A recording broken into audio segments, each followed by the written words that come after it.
Hey, everybody, and I'm sorry about the lighting. I look as dark as a thumbprint, but I'm in my living room, so yay!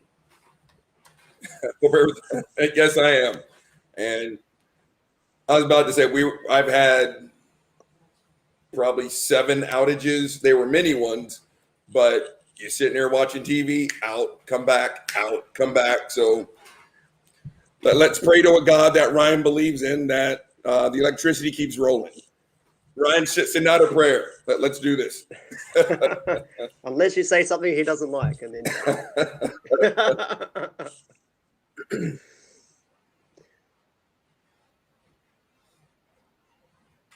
Yeah.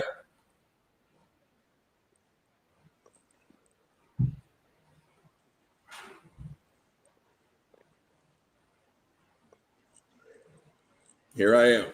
Let's do it. This ought to be fun. Yeah, I've been well, thank you. Yeah, as I said earlier, been just surviving lockdown, and yeah, which has been okay. I bought these. I don't know if you heard of Oculus, the virtual reality goggles, just before lockdown started. A friend of mine had a pair, and I don't know. I've been going a little bit crazy with those, having a bit of fun with those. It's been good. So I've survived lockdown. I've surviving. Yeah. We said in the pregame show, y'all are locking it all the way down, and Texas just went #1 in the United States in most amount of COVID deaths. And our stupid ass governor said, "Come one, come all. No masks. You can't mandate a mask." He's opened up the state fully. You guys will make it. And yeah, I've got an obituary coming. So, yay.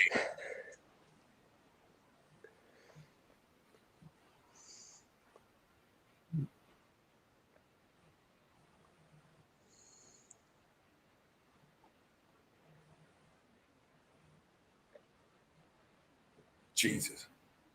Yeah. Yeah.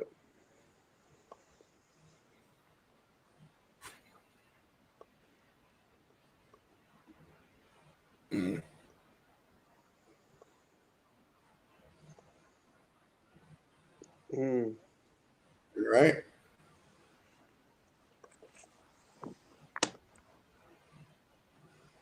Okay. Well, I thought a lot about what we were talking about on Twitter a few weeks ago, and we were talking about absolute truth. And so my topic is absolute truth versus rainbows, concepts, and knowledge. Okay. / facts. So absolute truth, you can write it down if you want. Absolute truth versus rainbows, concepts, and knowledge. And I said to Peter, I do believe absolute truth exists. And Peter said he doesn't believe it exists. So, and I've broken it down into 3 points of belief systems regarding of how I approach this topic of absolute truth. This is how I approach it. Can I get a definition of absolute truth so we're all on the same page? That's a good question. I guess this is where we see Peter said absolute truth doesn't exist, and I say it does exist. It's just depending on what it is and whether we can obtain it or not. Well, yeah. Whatever it is, that has to be the absolute truth. So, and I suppose the origin of the world, the origin of the universe, whatever that truth is, it's the absolute truth.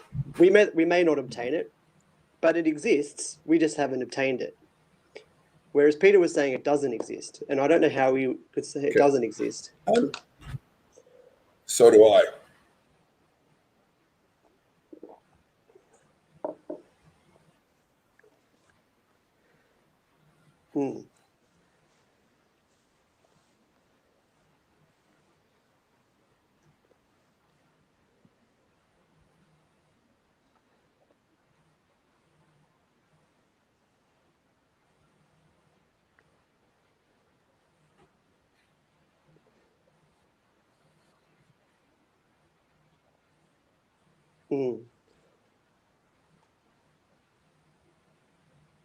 Yes. When new information and new knowledge comes about. Yes. Yeah. So I guess I'm still stuck in the starting blocks. Widgets exist. If their widget exists, then a widget must exist. That's pretty much what I just heard. Because I'm still, what is absolute truth? Because you're right. If absolute truth exists, then absolute truth exists, but I'm still waiting to hear what you mean by absolute truth. Well, I want to. The first thing I've written here is, as a side note, is I don't actually believe I have absolute truth.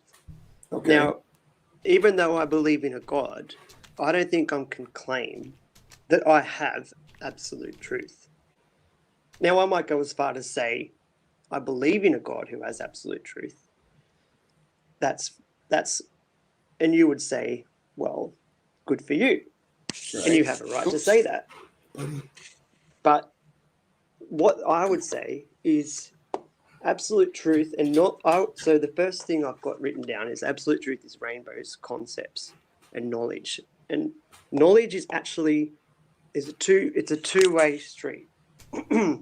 It's an easy thing to obtain, and it's also a hard thing to obtain. And what I mean by that is, it's easy to obtain because it's very accessible. You can be sitting in your seat where you are now and ask just about any question, and you'll have information come up on that. It's very accessible. So but the problem with that is that the more accessible information is, I actually think the harder it is to get to absolute truth. See, in the past, when there was less information,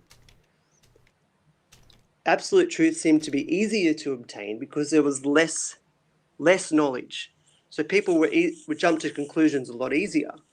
But now that there's more information, it's much harder to jump to conclusions.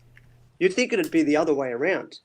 You'd think the more knowledge that we have, the easier it would be to obtain absolute truth.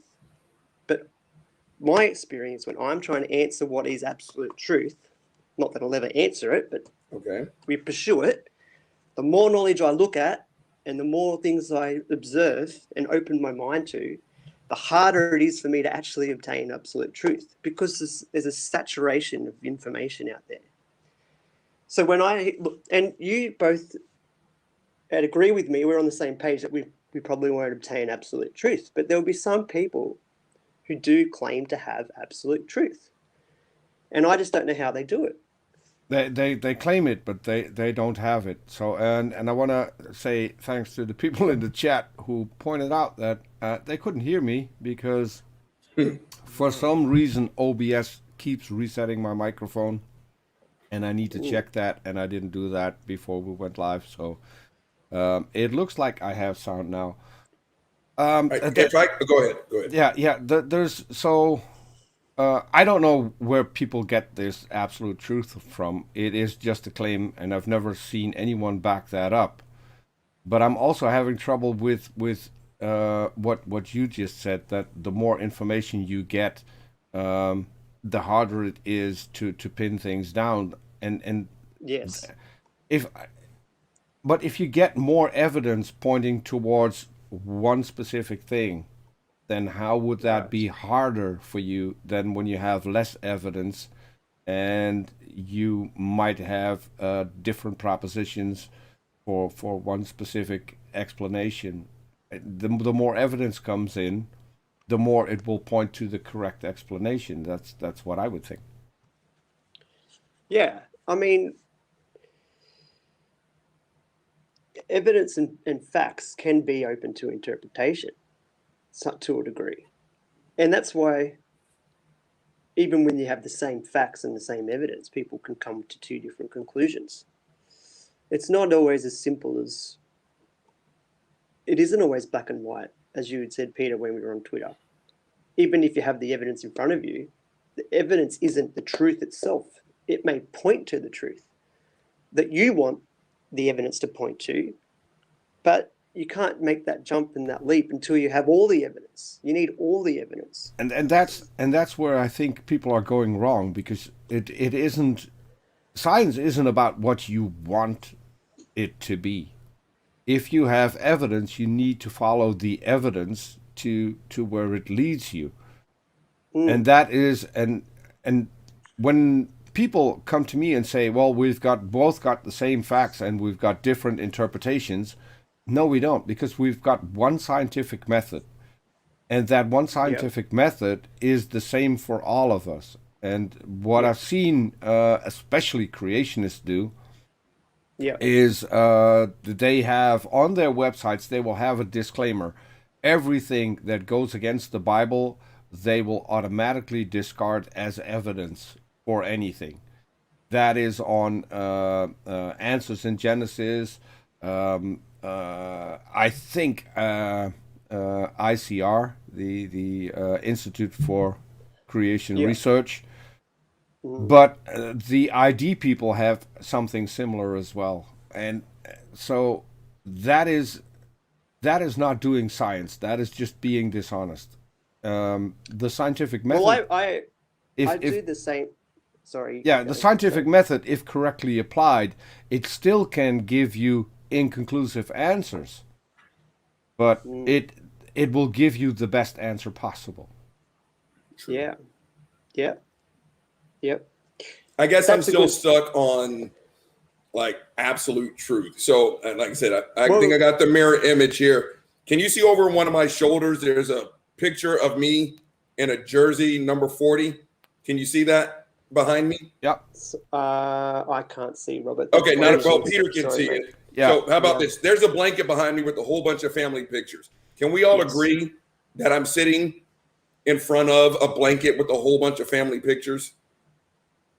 Can we agree on that? Okay. If you want to, because I'm still waiting, because I'm still in the starting blocks, trying to find out what absolute truth is. So for my sake, can we just say that maybe absolute truth is kind of a consensus agreement? Like right now, no one's going to sit here and tell you that there's a hubcap behind me. There's a blanket with a whole bunch of family pictures. I see my grandmother, my uncle Tuku. I see me. I see a sister. I see cousins. And this is all backwards. Yeah. So if we can I'm still trying to get, because I can't get out of the starting blocks because you gave me an explanation about absolute truth, and I still don't know what we're talking about. Well, but you can define. Well, first of all, do you believe that there's an absolute truth? Do I believe there's an absolute truth? I don't know. The reality of the universe. I mean, like I said, I guess it depends on what we're saying absolute truth is. Like Seitan Brugengate loves to hang his hat on the word absolute. Well, to me, there's two different definitions of absolute, right? Yes, a standard by which there is no comparison, and then just an emphatic way of saying, hell yeah. Like, Robert, do you like pizza? Oh, absolutely, right? That's a hell yeah. Michael Jordan is absolutely the best basketball player ever. Well, Robert, how do you know that? Do you ever notice how everyone is the next Michael Jordan, right? He's the standard by which there is no comparison. First is just a hell yeah, I like pizza. And so I can't get out of the starting blocks on this conversation because you're asking me, do I believe in absolute truth? And I don't know what we're talking about yet. Well, I'm not asking you to define an absolute truth, what you think an absolute truth is. But when it comes to things that we're not aware of, or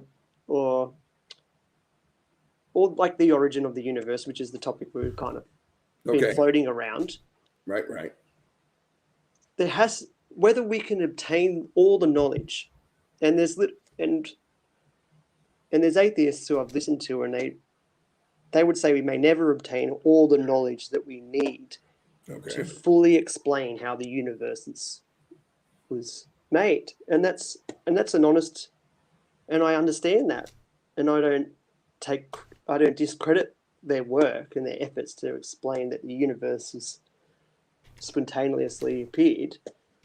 But at the same time, I think it doesn't mean I won't say that they haven't got the absolute truth or they're on the path to it, but they acknowledge that they'll never potentially obtain it, if you know what I'm saying. Yeah, so that science will never. Go ahead. We may never get all the science. We may never never get all the science. Now you would argue that you have enough science to say that the Earth and the world came about through the Big Bang. You would say that potentially that's the absolute truth. I will say this. Let me interject this. Atheism does not speak to Big Bang cosmology, evolution. All atheism says is, I don't believe you. That is it. You can have atheists who believe in the supernatural, that believe in spirits, that believe in reincarnation. All atheism says is, I don't believe you when you tell me there's a God. So I can't hang. I'm a fighter by trade, right? So I will openly admit that I don't know how the universe began, because that's not a burden for atheism. All atheism says is, I don't believe you. If you want my personal opinion, I will tell you, I believe science has earned my trust to the point to where when they say, go get the goddamn COVID shot, I go get the COVID shot. When they say that, right. So when science says, you know, today the Earth is 13 billion, and then next year they say, we got new information, it's actually 13.5. I trust science enough to say, okay, I'm going to go with you on this. Just like the women who come to me for self-defense, I tell them all the time, there's no double your money back guarantees here. I'm giving you my best suggestion on how to get out of a shitty situation.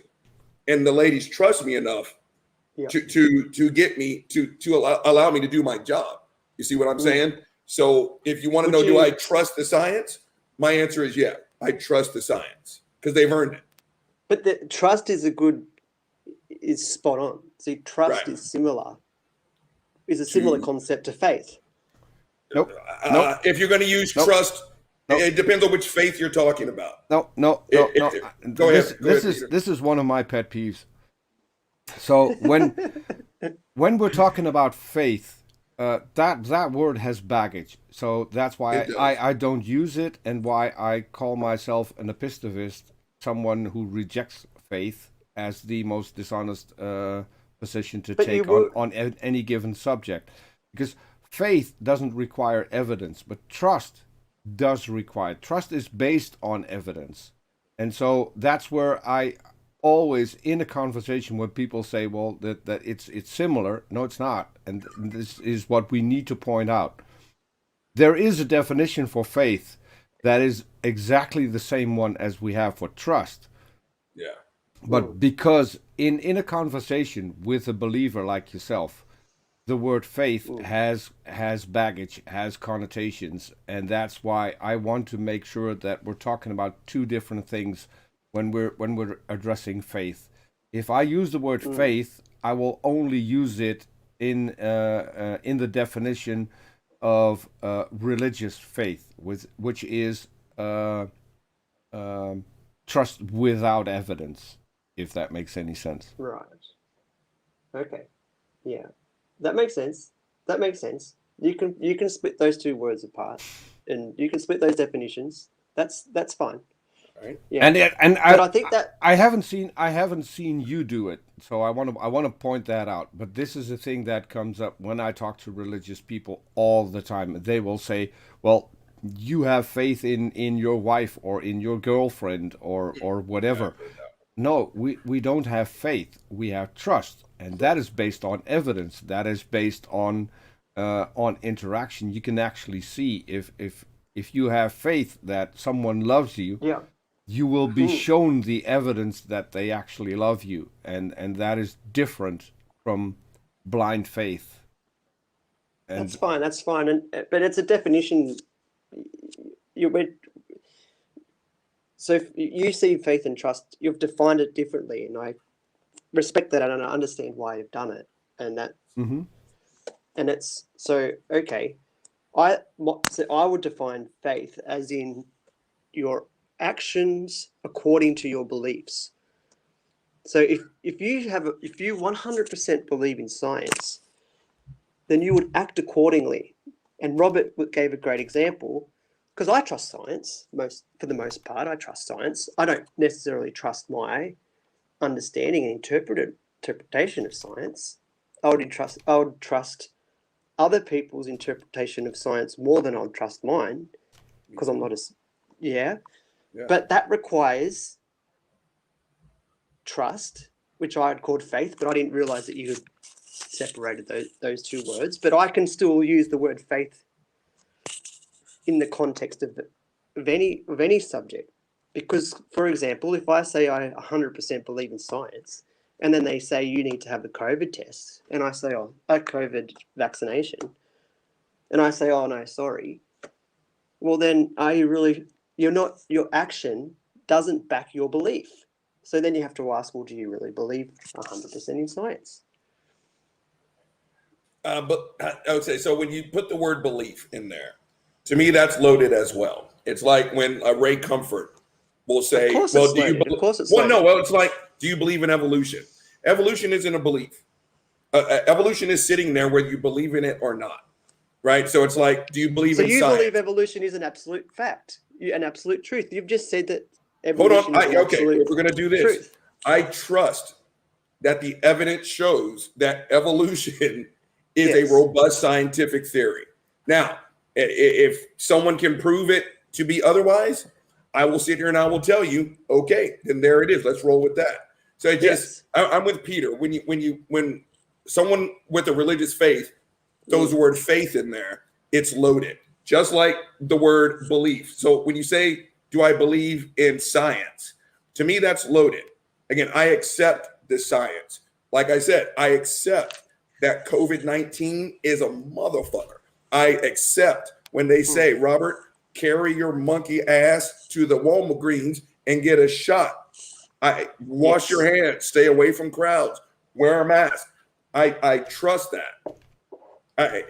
Whether I believe, and again, look at all those videos, right, of the people who are sitting there dying of COVID-19 saying, I wish I would have, listened 9 months ago, right? Begging for a vaccine and having an emergency room doctor say, that's not how this works. So I don't believe in science. I accept science. So I want to make sure that we differentiate between accept and belief. I don't believe in science. I accept the fact that science has earned the trust when they say the earth is 13.5 billion. I trust that, right? Go get a shot. I trust that. The boiling point of water. I trust that. But Robert, we're just this is how things get even more difficult, is when we have a definition of a word and then we don't like the word and then we change it to another word. Like believing isn't a religious word. It's an English word that you can use. Agreed. So if I asked you, do you believe that, what's your favorite football team is going to win tomorrow? You're not going to go, sorry, I don't believe. I don't like the word believe. Right. I accept that So I'm not trying to, I know there's a lot of, in terms of, I'm not here to impose my religion and faith on you. Okay. I've come to challenge away. That's why. And the only way I can do it is when I sat down, when I started thinking about how I approach belief in general, I had to, and because I came from a conversation with Peter where we had absolute truth, and he said he didn't believe in absolute truth, and I can push my religion aside, and think, well, something must have created the universe, and whatever that is, whether we can obtain the knowledge to get there or not, that's the absolute truth, whether we find it or not, whether we can understand it or not. Now, everybody, as far as I'm concerned, has a right to look at the knowledge, which is what the first thing I talked about, that's out there, and make a decision for themselves. Is there enough knowledge for them to convince them that this is how it happened, or this is the way it happened? Okay. That's how I started this conversation, just to try and launch you off. So, but knowledge is difficult because if you're, it is and it isn't. That's how I started, because in the past, and we've all sort of said this before, I think, science was limited. So therefore knowledge was limited. But because knowledge was limited, it was easier for them to jump to absolute truths based on their limited knowledge. Like the world was flat. They said the world was flat. They had limited knowledge, but everyone believed. Most people believed the absolute truth that the world was flat. Now they were wrong. They were wrong, but they were basing their information on limited knowledge. Right. But the reverse can happen. The reverse can happen. The more knowledge you get. But this is where my point comes in, because even though for them at the time it may have been absolute knowledge that the Earth was flat, when science, when people started doing scientific experiments to see whether or not that was the case, we got new evidence. And we learned that the Earth isn't flat. The Earth is the same as what we see when we look up in the night sky. We know the moon is round. We know some of the planets back then. They knew were round. So that is where it was confirmed that the Earth actually was the same as everything else we see, and that is where. That is why we don't have absolute knowledge. But isn't knowledge always limited?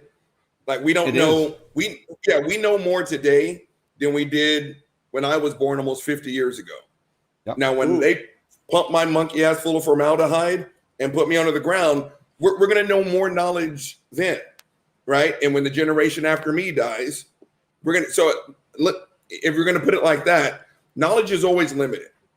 And that's the best thing about science, right? It's like science gives us the best answers based on the available information.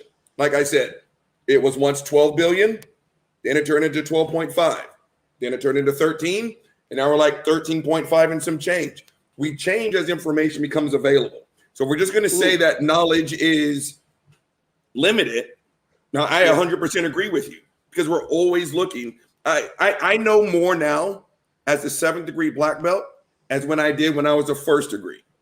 And if there's one thing I've learned the hard way, the difference between 7th degree and 8th degree is like I never stepped into a fucking dojo before. So you're always gaining new knowledge, right? Yes. I go and I train with my grandmaster who's a 9th degree, and I'm just like, how the fuck did you do that?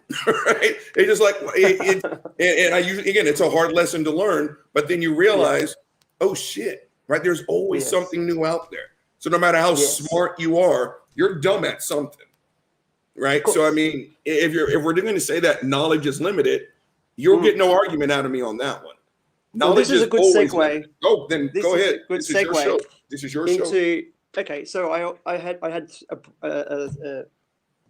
said absolute truth, and I had verses, rainbows, concepts, and knowledge.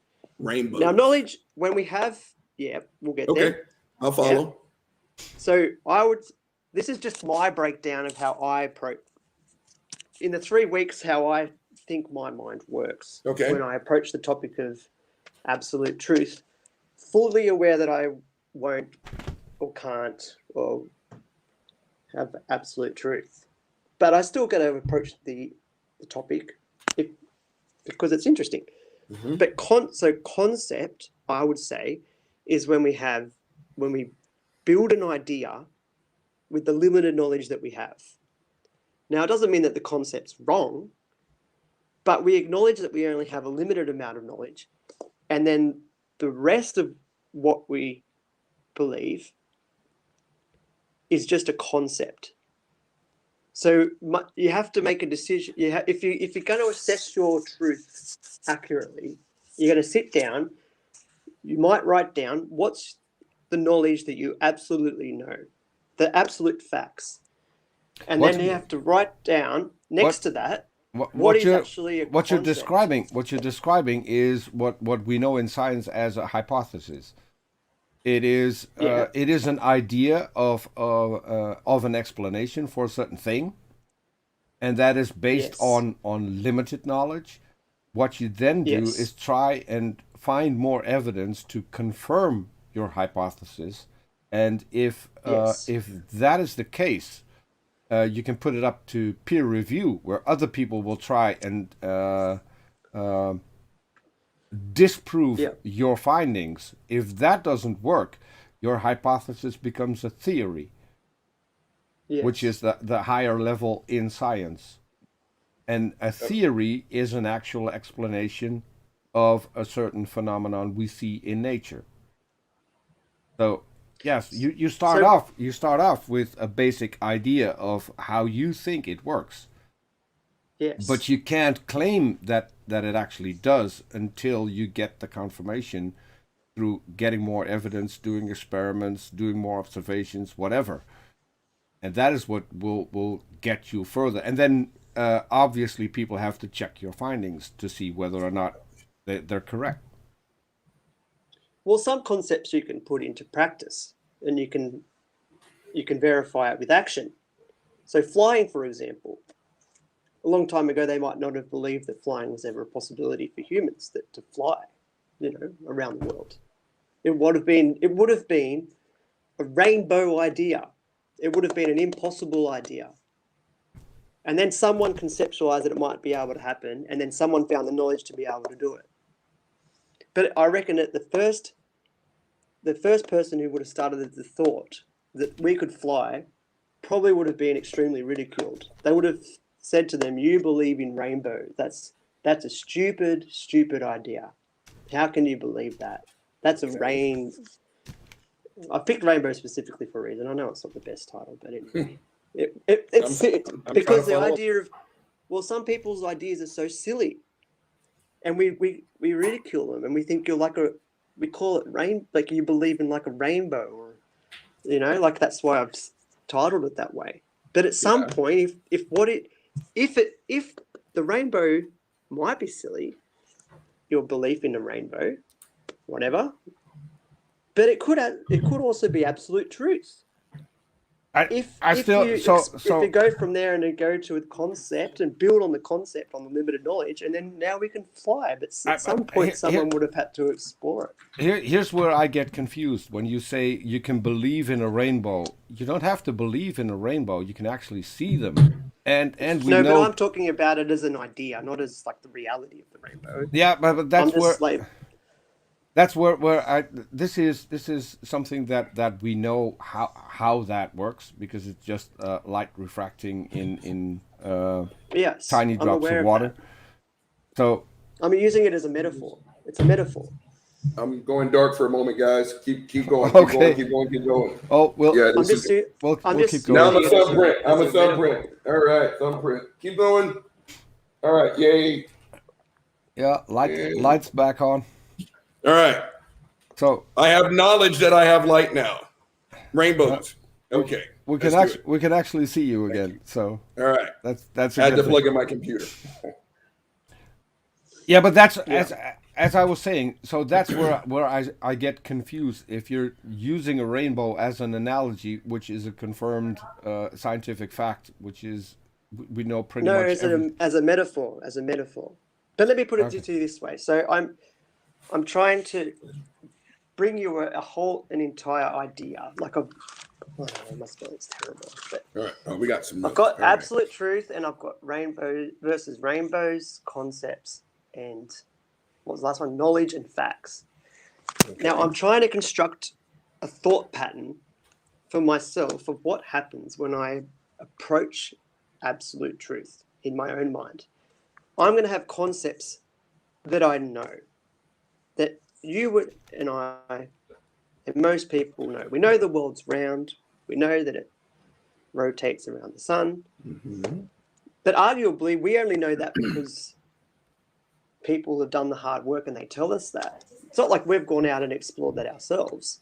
But we don't question it because it's consensus. Everybody knows it now because it's a consensus. But for a long time, that would have existed as a concept. But when it comes to, say evolution, okay, now I was raised with the worldview that we were created in the image of God. Okay, so as what I have to do, okay, if I want to pursue absolute truth, I have to open the doors to other knowledge and other belief systems. And at first, to me, it's a rainbow concept, and I'm talking metaphorically, Peter, because it's new and it's foreign to me. I can't understand it. I haven't explored that growing up. Now I can stay in my naive or whatever in my knowledge and my truth and belief, but it's not until we go and explore new concepts and new ideas as an individual that will open our mind to new truths. And it's not an easy thing to do because there's so much knowledge out there. Mm-hmm. It's actually harder to do than we think. But the problem is, if we're all born into our own worldview, if we don't take the time to at least nudge the door open, and it's difficult too because there's, as Robert said when we were on the first program, there's 38,000 denominations of Christianity. Right. Well, which door do you open? Right. Now, I'm not trying to deny the issue. I'm just acknowledging the process that has to be taken, and it's a hard process. How do you do it? And we on one way we say it's easy because knowledge is accessible.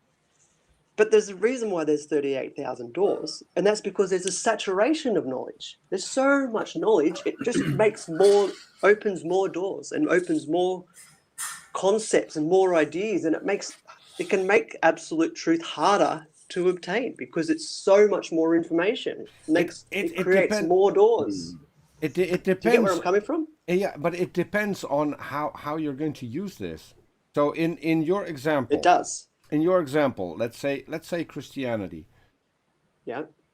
If you want to figure out whether or not that is true, there's an easy way to do it, because what you do is you take the claims that you don't even have to care about different denominations. Take the denomination that you hold to. If you just take the claims that particular denomination makes, you can actually check a lot of them. And yes. There are ones that you can check. You can check whether or not Jesus ever lived. You can check whether or not he died and resurrected. You can check if he was crucified, even. That's a good example, Peter. Because there are no records. But if I check it, but there's different opinions about that, and there's different knowledge. And but that's the thing. You can have your own opinions, but you can't have your own facts. Yeah. So again, I don't care whether you're Baptist, Catholic, Methodist, Pentecostal. Again, if we're just going to go back to science, absolute knowledge, all this other stuff, dead people don't come back to life. If the Jesus crucifixion is real, and again, I don't debate people on whether Jesus walked the earth. I don't care. But the Romans were fucking surgical, for lack of a better term, on torturing people and murdering people. Now, if the average person, if you, me, Peter, anyone that you know, endured what the character of Jesus endured, we would die. Now, especially back then, maybe nowadays it'd be different. We have medical technology today that back then we still cursed pigs for having demons in them, right? So maybe today someone could survive a crucifixion. Back then your monkey ass was just dead. That's it. And so when we press that against reality, it doesn't match. It doesn't matter which one of the 33,000 denominations of Christianity you stick with. Yeah. You see what I'm saying? So again, I'm still fuzzy on absolute knowledge and rainbows and stuff like that. But if we're just going to come right down to what's the real deal? Ryan got to. How am I the one in Texas and he's the one who blacked out? It happened a couple of times during the past few shows. I'm pretty sure he'll come back. So for people who don't know, Ryan told us he is visually impaired, so he may have touched something on the screen. And he's back. He's back again. Ryan, my man, here we go. Sorry, I've got to tap the screen every now and then so it doesn't fade out. It's all right. So you're still fuzzy. Sorry about that. But you see what I'm saying, Ryan? If we're just going to go back to absolute knowledge, well, I do want to touch on one thing, and that is what you mentioned, Ryan, and that is opinions. But opinions don't count. when it comes No, to Robert science. mentioned opinions. I didn't mention opinions. Robert. Yeah, said No, opinions. you're right. I said you can have your own. Like you said, you're right. We can sit here and look at the same body of facts. You can have your own opinions, but you can't have are your own facts. That's why I brought up the Jesus example, right? You can have your opinion that Jesus came back to life. You can have that opinion. But again, thousands of years ago, when we again, I was brought up in a generation to where when you had a scrape or an abrasion, my grandmother, hold on, this lady right behind me, she would put either some sort of oil or butter on it, Yeah. right? That's how non-medically advanced we were. When we had a cold, that lady right there, she'd get you drunk, right? It was called a toddy. She would rub shit all over your chest. She put whiskey, hot water. We would all fake getting sick so your mama would get your monkey ass drunk, right? So just think about the medical technology we didn't have 2,000 years ago. But You can have your own opinions that Jesus came back to life, but the fact or the absolute knowledge is that he did it.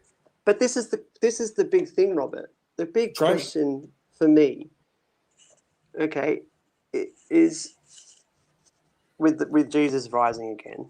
Mm-hmm. If we're going to debate it, then you still have to ask the question then of how it is, because we are in a way, all of us are a form of resurrected body.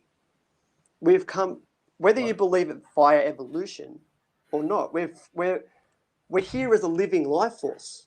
We've resurrected from something. Maybe resurrected might not be the best word, but we've come into being. We exist as a being. So what you're really asking the question then, or what the question really is how did that happen?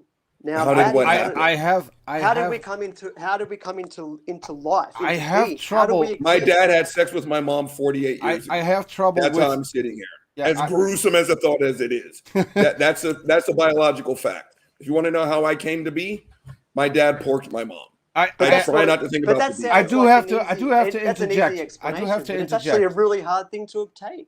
What's a hard thing to obtain? Guys, I do have to interject because we're skipping over one part that I do want to address, and that is, Ryan, you just said we're all some kind of resurrected body, and that's where I object. Because we're not. It might not be the best. It might not be the best explanation. The word resurrected, because obviously we haven't existed prior to now, but we existed as some form. So if you believe in evolution, we didn't, and that's the confusion that I want to bring up. The material our body is made up of existed in a different form, but it wasn't in a different form. But it wasn't part of our body back then.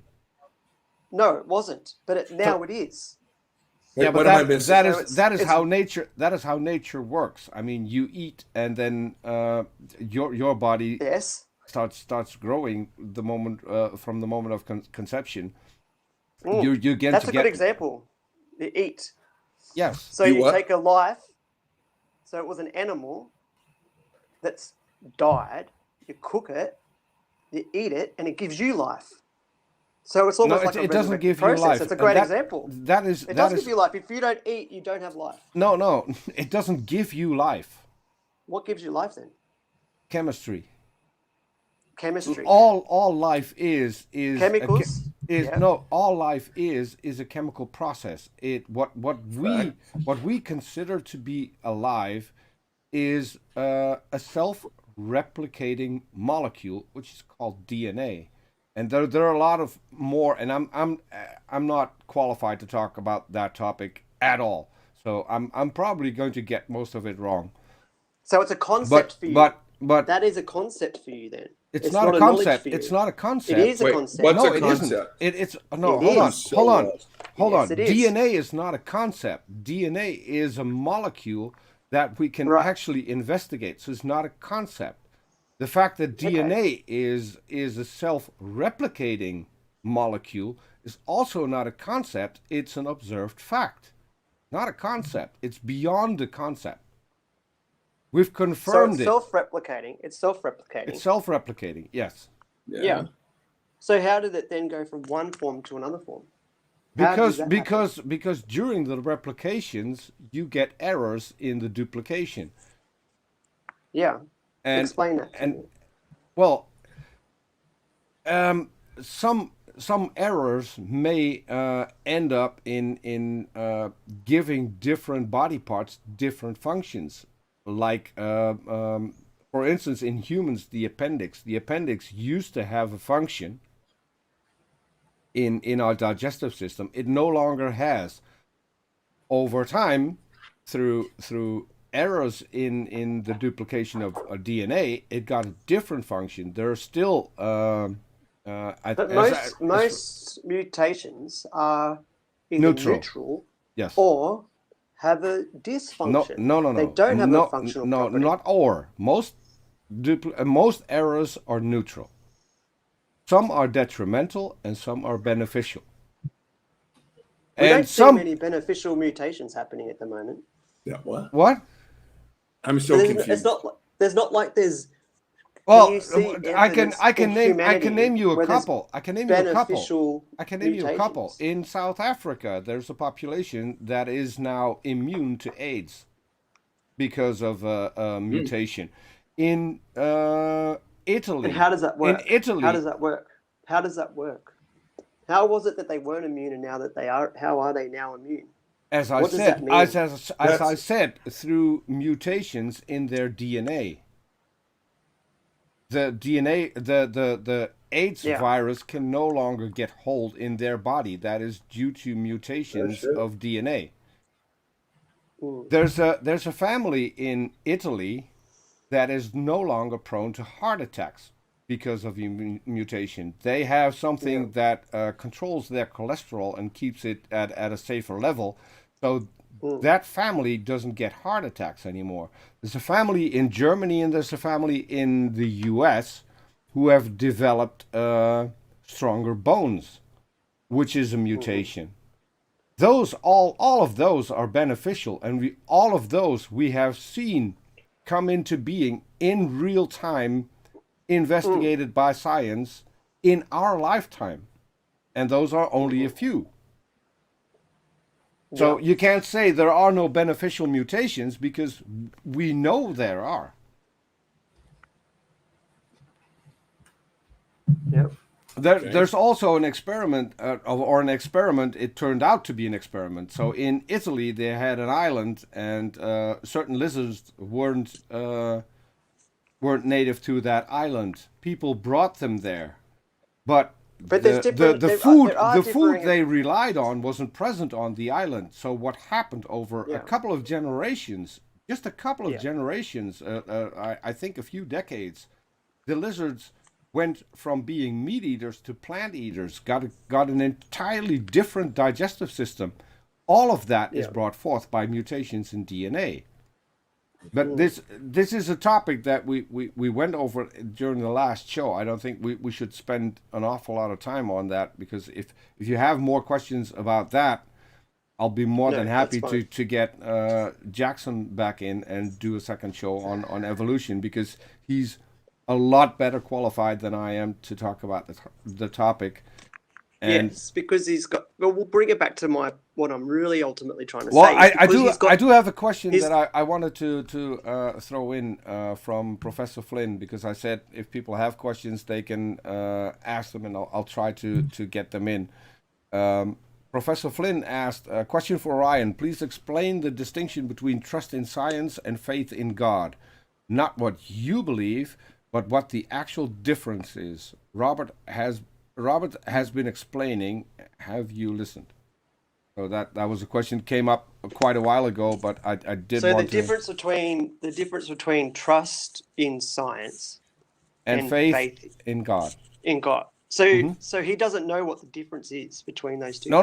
He's asking you. He's asking what the distinction is for you, specifically for you, not for him, for you. Well, I would say the distinction between both of them is, for me, it's the same as his. There is a distinction between them. There is a distinction between science. But what is faith. That distinction? Good question. Yes. So for me, well, so science is fact. So as far as I'm concerned, when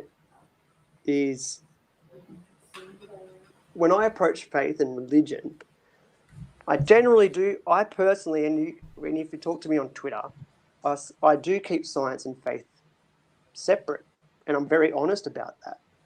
Because when I believe, I acknowledge that faith, and I'm probably different to a degree in a lot of religious people who will try and tie science and faith together. And they do it because they want to say that God is responsible for science, and that's fair enough. And I would say if evolution is the process of how it happened, the world came about, and it is guided, and that's as far as I would go. But for the most part, I do keep science and faith separate. I recognize that my faith is based on actions from my basic knowledge and beliefs. Now, the Bible is a historical document that we can. It is, but I'm not. No. I'm not saying you have to accept that it's a factual document. Okay. You don't have, but it is. I mean, like the events are factual. You don't have to accept. Which events are we talking about? But it's a historical document that's come from the past. So that's a fact. No, embedded in. No, it's not. No, it's not. But yeah.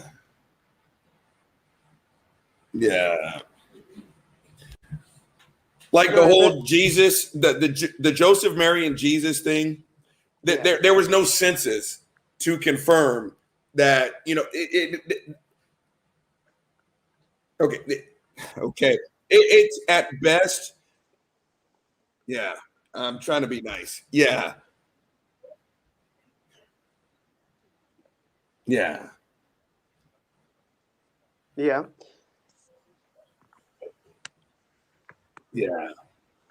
But Thanks, Peter. Good. Okay, so this is good. This is good because, but it depends on who you talk to. It depends on what knowledge you listen to. And you're right, Ryan. And you're right. It does depend on who you talk to because, again, I can sit here and I can talk to you, and you'll tell me that you're right. The Bible has historical facts. Then I can call my friend who's a Hindu who will tell me that angels are actually blue and that a God actually has an elephant's head. So again, and I'm going to rewind almost a full hour, my friend. When we sit here and we talk about absolute truth, which I'm still waiting on a definition, because again, my friend who's a Hindu, she will tell you the absolute truth is that God has an elephant's head and angels are blue. Right. You'll tell me that Jesus rising from the grave is an absolute truth. Then I'll ask a Muslim who will tell me that the moon was actually split in half. Right. So, I mean, I know. What you guys call absolute truth. I know, but I call religious opinion. I know. And so it's like, so one question, then I'll shut up. Yes, that's okay. I understand what you're I'm going to say, listen to your absolute truth, my friend. How do I know you're telling me the absolute truth? Yeah. Versus the Zoroastrian or the Jew. But but this is the point I'm trying to make. Then I'll listen. Because I'm invited to the show to combat your and I acknowledged right at the beginning that this has been my worldview. When you're taught something from when you're young, it's what you know. Right. It's what you know, whether it's fact or not. Agreed. Now, if it's not fact, it's just a concept or it's just a rainbow belief. But people believe 100% in their rainbow belief. Right. That's why I've broken it down this way. I haven't come on here to tell you that my faith is absolute truth. Right. I'm trying to explain to you the process that happens for people.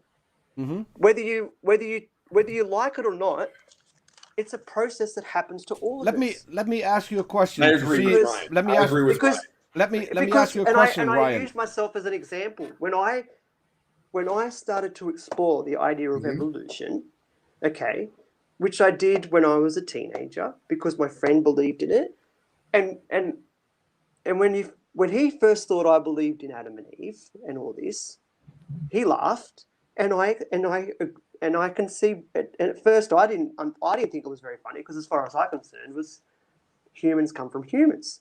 And then he told me he evolved from a monkey, and I laughed because that just was a strange concept to me. Absolutely. So yes, so neither of us can be blamed for the limited knowledge that we had. Well, I can't be blamed for the limited knowledge that I had. I'm with you.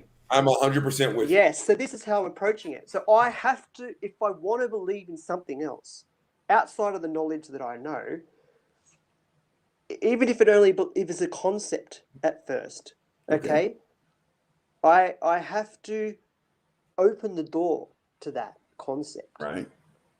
Okay, because I only have limited knowledge, so the evolution is a concept. Now I got something for that, but keep going. When I first heard it, it was like a rainbow idea. It was like I couldn't. It was just so far from my. Now I would say at least it's a concept for me. Right. Okay, the process of evolution. It's at least a concept. I can see when we've all got similar DNA that the knowledge is increased a lot. Can I jump in real fast and then I'll shut up because my brain is meatloaf. And I want to say one thing and then you can go on.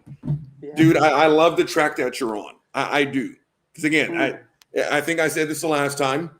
Yeah. I spent almost 40 years as a fundamentalist, a hardcore believer. Yeah. And I agree with you. All I knew is what was pumped into my head before I could wipe my own ass. Right? And you're right. So we can't be faulted for what's been pumped in our head. I'm wearing a red shirt. But if someone would have told me when I was 1 year old that this color was black, I would sit here and I would tell you this color is black. When you explore evolution, Big Bang, cosmology, anything, the only thing I'll say, then I'll shut up again, is if you're going to do it, you have to abandon what you already believe.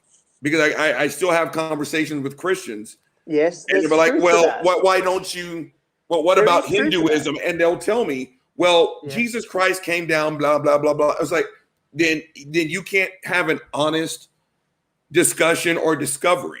If you're going to go down the road, the only thing I'll say is you have to take Christianity, you have to wipe your ass with it, and you have to flush it down the toilet. Because if you go into it with an ounce of prejudice, then you are going to sit here and you're going to say evolution can't be true because God made us in 6 calendar days. So you have to completely eliminate. If you're going to go with it, honesty, with any kind of honesty, and talk about an absolute truth or knowledge, you have to abandon your preconceived notions of what you think is already right. Go ahead. Go ahead. Yes, you're right, but it's a process, Robert. The reality of it is it's a process. You are right. It's not that I just go all of a sudden. Exactly. You're right. And it has to be a correct process. You're right. You can't just abandon and then jump into another belief system. I agree. Because then you're going to do the same process again. I agree. And you're right. I spent 39 years, again, 39 years, my friend, as a hardcore Christian. And you're right. It wasn't just, fuck it, I'm an atheist. It was a slow chip away. So I will absolutely acknowledge everything you're saying. It is a process. The question then I'll ask you is then, okay, you abandoned that process. And then was that an active, when you abandoned it, how did you then enter into your new belief system? Okay. My new belief system. So it was a chip away. And my first moment was literally what I actually talked about some of my last podcast, Gin and Truth. You should listen. But it was quite literally, I was third grade. And I asked my Sunday school teacher, what did Noah do with all the poop on the ark? Mm-hmm. She didn't give me a single answer that was worth a shit. And you know what she actually did? This is a grown-ass woman talking to a child. Mm-hmm. She told me, you're going to go to hell and you will never see your mother ever again. That's what she told me. And that was my first moment. Now, how old are you when you're in the 7th grade? Or in the 6th? Are you? 12, so I was a child, right? I had no driver's license, no nothing, right? And I was threatened with eternal torment from an adult. Now, I carried that till the time I was 39 years old. And it was a slow chip away process. And the last question, what came from my best friend. And he asked me, sitting right here, and I was right over there, and he asked me, name the one thing you can do that's good in the name of Christianity that you can't do simply because it's a Wednesday afternoon. Yeah. I woke up the next morning and I said, fuck it, I'm an atheist, because I couldn't answer the question honestly. And you're right. It is a slow chip away. It wasn't This a slow isn't an chip away overnight for you, thing. though. It wasn't What's that? ultimately. It wasn't a slow chip away from you. Now, For me or for you? Well, it sounds to me like you were. You asked a simple question and she gave a shit answer and she just hacked at you like that, and then bang, she broke your spirit at that age. That wasn't a slow chip away. I remained a Christian until I was 39 years old. That was 10 years ago for me. But you said that it lingered with you that whole time. That pain of what she said lingered with you the whole time. Not the pain. The fact that she couldn't, like right now, I'll ask you. The Noah account happened in the Middle East. The Middle East is a desert. There's not enough trees to build a boat the size of a football field. There was one window. Yeah. Now, again, if you just take the animals out of the San Diego Zoo, you have thousands of animals. More than likely, it was like millions of different species. Now, I'll ask you. Yeah. So this is how eight people. What did they do with all that waste? I'll ask you. Okay, Robert. This is how I approach it, Robert. Okay. This is what I'm trying to get to, Robert. Yeah, let's listen. I acknowledge that I have limited knowledge about the story of Noah. Okay. I haven't, and when I look up information about the story of Noah, okay, putting atheistic views aside, it's an extremely divided issue. Whether it was a world flood, whether it was a partial flood, whether it was a flood at all, or whether it was just a metaphoric story, I have to sit here and be honest and say, I don't know. And I'm comfortable doing that. And that's an honest answer, but this is the first book in the Bible. This is you getting out of the starting blocks. And if the first step, I'm not getting out of the starting blocks. You're right, because this is the first book in the Bible. In the first book, again, I was told as a Christian, the Bible is infallible. I know, but you're now here's the first story. View. No, this isn't one person's view. This isn't one person's view. No, it's not. It isn't. No, you know why? Because I can sit here and send out a tweet right now. Can I jump in? Can I jump in real quick? Sorry, Ryan. Go ahead. Sorry, Ryan. So if I read the Bible is clear that it's a global flood.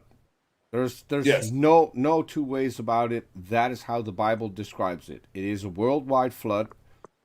It says it covered the entire world.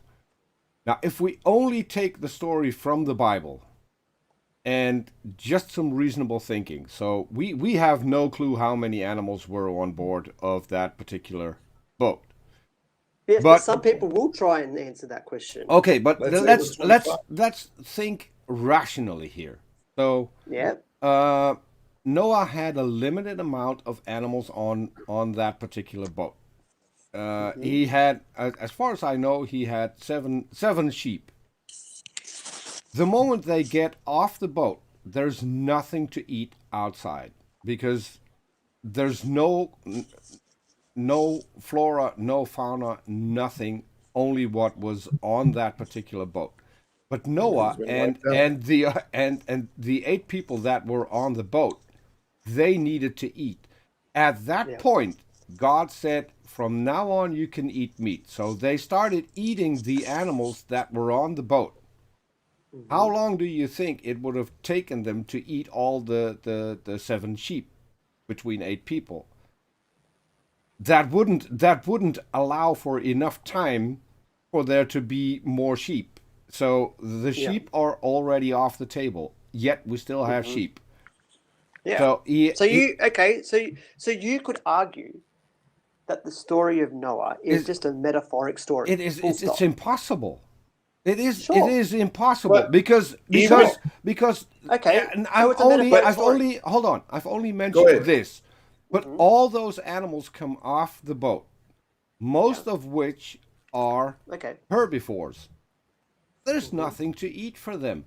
Wiped out. Nothing at all. So they've got a limited lifespan because if they can't eat, they're going to die.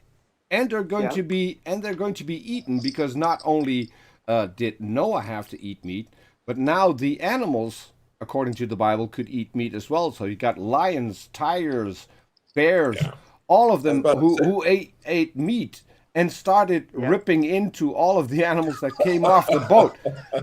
Yeah. It's virtually impossible. Only with normal rational thinking. Yes.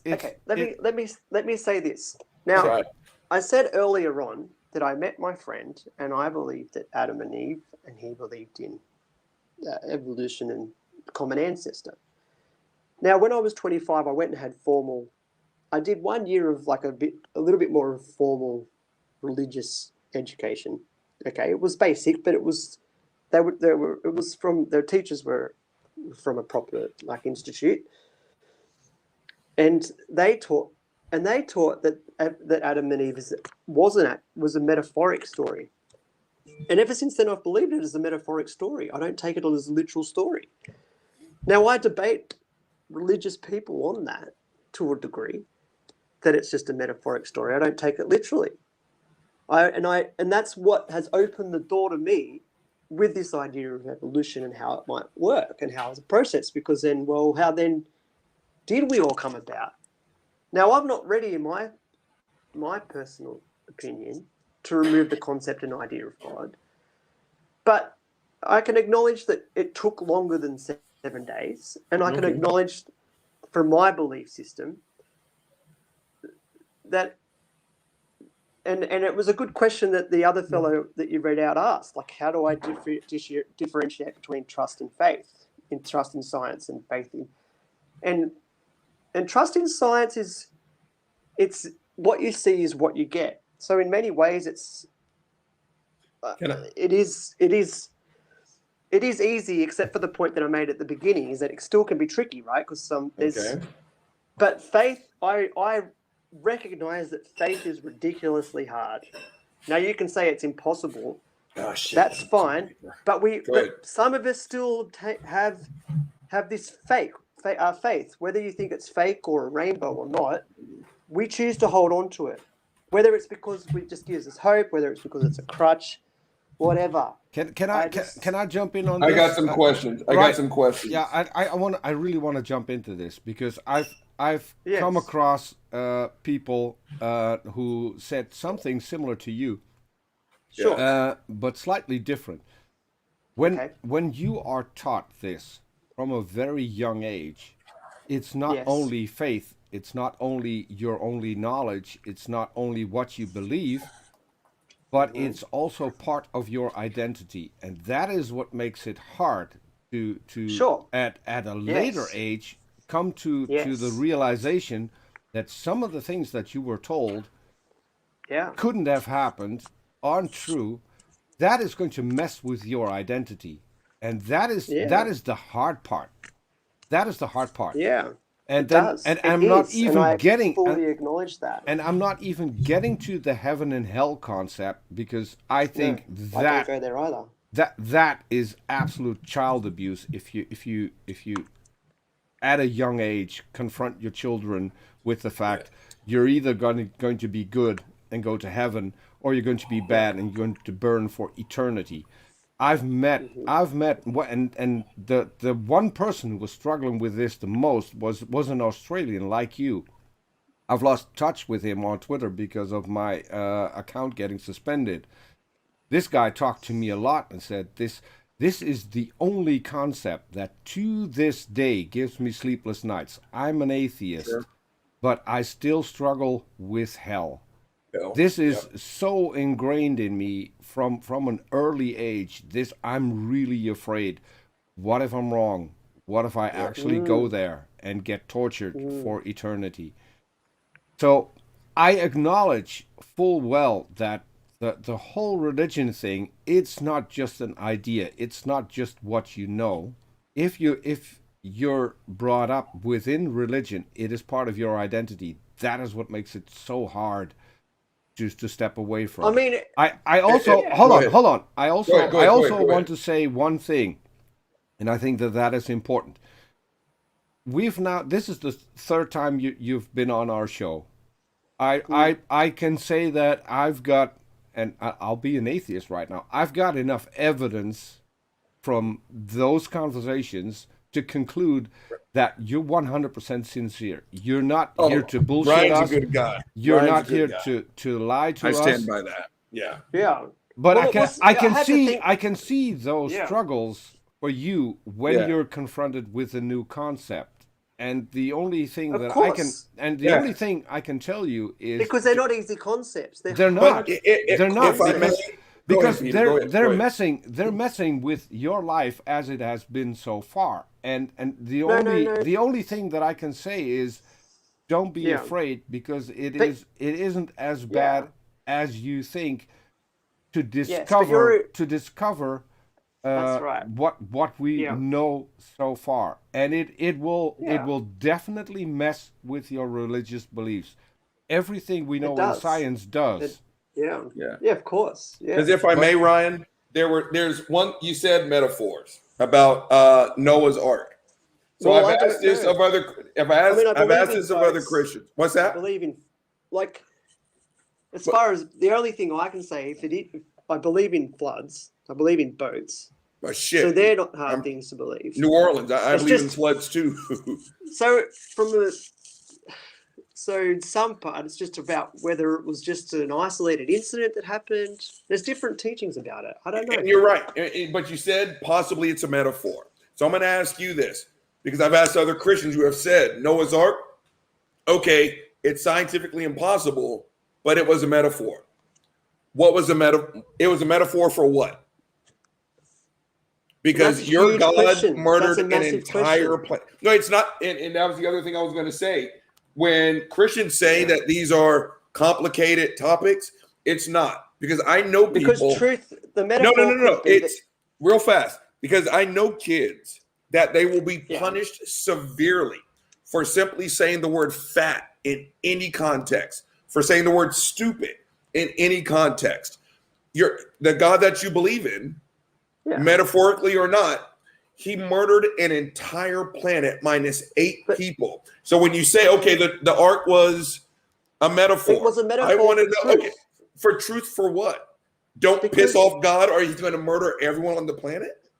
But truth is, if I look at it as a metaphoric story, okay. Oh, and I want to know, it's a metaphor for what? But because if you're going to tackle anything in life, that say there's a storm, right? There's a storm, and you've got to get through the storm, right? How do you Okay. get through the storm? With truth. You don't get through life with lies. You Now, get you through a might- storm with supplies and making sure your No, family's it's- okay but- and power. But now you're not making it a metaphor. Now you're making it a literal story. Right, I'm and so that's trying what to- I'm asking, because I was told to my face that Katrina, which personally affected me and all the people on this beautiful blanket, I was told to my face Yeah. that God sent the flood to New Orleans to Okay. punish gay people for being gay. I told the Well- person who told me that to get the F out of my gym and never come back ever again. And so here we are. Again, your God murdered everyone on the planet, babies. But you're taking Buddy. it literally. No, it no, no, sounds no, to no. me I'm like- not taking okay, it. so I'm not what's taking the it literally. metaphor- I'm asking what's- you, what's the metaphor? Because the metaphor is, okay, Yeah, what's the metaphor? there's a Noah believes that is told by God that there's a flood coming. Okay, Right. now you believe this is all a story. Okay, if it's a story, then you have to ask the question, what was the person saying? And in that's the what I'm story? asking. And that's what I'm asking Okay. you. Murdering Okay. everyone on the planet. You keep saying that. Okay, so But truth, that's what he did, right? So Noah chooses the truth. Okay, despite the fact that no one else knew what the truth is and what What's was the going to truth? happen. Okay, let's rewind just 2 steps. The ark is If the I truth. take my The next door ark is the neighbor's truth. wife and I hold her head underwater until she takes her last breath, I'm going to be charged with murder. Yeah. Now, your God did that to every person and thing on the planet. He We keep going polluted. around in circles. No, because no, I'm this not isn't a taking it as- circle. No, this isn't a circle. I'm asking an honest question. Right? These are the questions that I couldn't answer. So now I'm asking you. Your God mixed salt water and fresh water. He drowned every dog, kitten. He killed everyone minus 8 people. Yeah. Right. Okay. It's well. If you And want so to I'm ask asking from you, okay, what's so the metaphor? The metaphoric moral. Okay, you're asking from a moral viewpoint. No. You're asking me a No, I'm question not from asking about a moral. morality. I'm at It no. is, it's a moral- That's not it's a what. No, morality. I'm asking Maybe what's the metaphor? Wait a minute. Maybe I can help out. By all means. What was the lesson that we are taught? That's what I'm asking. Because That's of exactly Noah's what I'm flood. asking. Yeah. What's the meaning of it? If people build their life on lies, okay, and all their life is a lie, okay, they won't get through the storm. They won't get through to the other side. They can't, because they've built their entire life on lie. Their boat won't hold. It won't hold. Okay. You have to, if you want to get through life, which is one big giant storm, life is a storm. You're going to hit problems. Let me see if I can steel man your argument. You have to get to the truth. Okay, Which you might okay. say is evolution. That's the truth. Let me see. No, that's the Ryan, truth. You Ryan, want to build your life on Ryan, let me No. see if I can steel man your argument, because I think both Robert and I are looking at the It's a Noah great story. metaphor. And no, I think we're both picking up on something that you're not. So what you say is you're looking at Noah, how Noah got through this with the boat. What we're Yes. asking is what was the story behind the entire planet getting murdered because of this? What was the lesson there? I'm not talking They about didn't Noah have- who survived. I'm not talking about Noah who survived, not talking about the animals that survived, because the animals If you did look at the nothing. They were just picked Yes. randomly by God and brought to the Yeah. boat. What I'm asking Okay. is, everything that got killed in Noah's story, what is the story behind that? Why did we need to hear about a mass genocide and complete annihilation of the planet? Why was Because that when part of you- the story? Because when you live your life based on a lie, arguably, you're not really living. It's false. It's a false Okay, life. but explain to me. So And the it's a people, destructive- and but a the lie people, is but the people who destructive. died.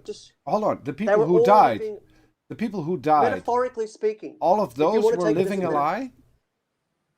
Because if you follow the narrative, No, this no, is no, it explains it through the narrative. No, listen to my question. Listen to no my one question. knew who God. Listen to my question.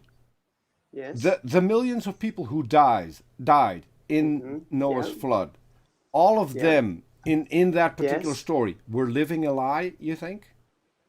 Well, there's some people who believe that Adam was still alive when that happened. I got a quick question. So it depends on who you talk to, Peter. Because there were Native No, Americans. wait, time out. Okay. Time out. I'm not talking about who was alive. I'm talking about all of those That's people right. got killed. Right. Yes, including Adam and Eve. Some people would say that Adam and Eve were still alive when the Okay, flood happened. but I'm not talking about And they that. died. Let's not bring They them died as into well. let's not Okay, bring them keep into going. the story. Let's just stick with millions of people died. Were That's all right. of them living a lie, you think?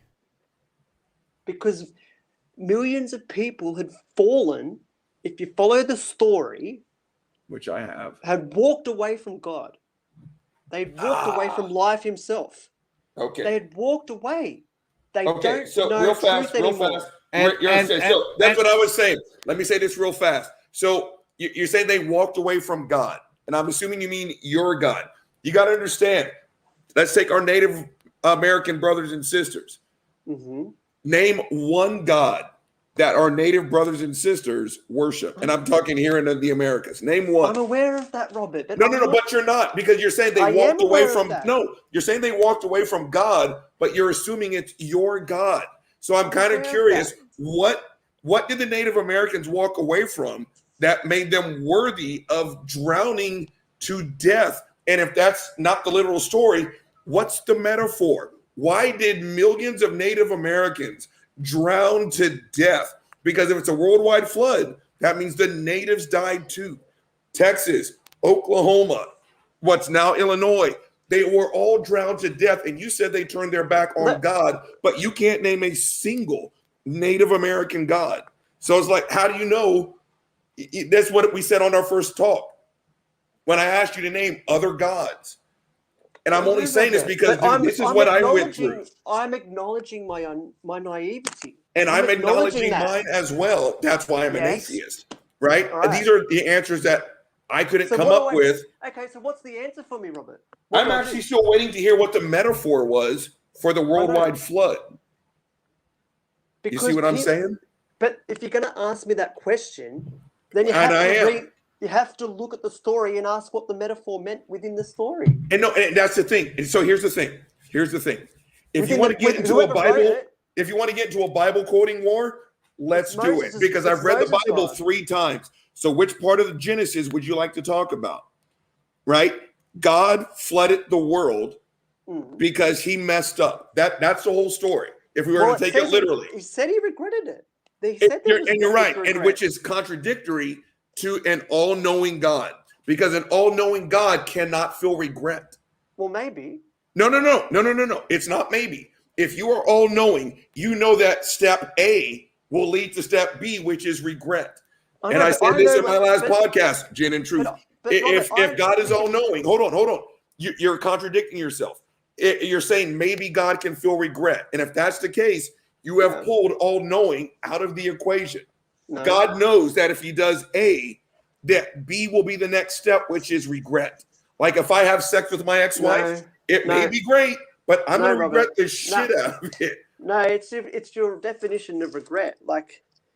Which is the only definition we have to go off of. I've had children, right? I've got children. Okay. Now I can look at my life and see decisions that I've made that I regret. Mm-hmm. Okay, and it's affected the children. Now I had good intentions, and I can see the difficulties even before I have children. I understand the statistics that just because you're religious doesn't mean you're necessarily going to be divorced. It's pretty close. I'm with you. But does that mean I regret the children? Does that mean I regret what's happened? But does that make my decision wrong? No, and I'm not going to shit on. And I'm not going to shit on your personal decision. I've been there. The question is, Ryan, what am I going to have for breakfast tomorrow? Whatever you want to have for breakfast. No, tell me what I'm going to have for breakfast tomorrow. Do you know that? No.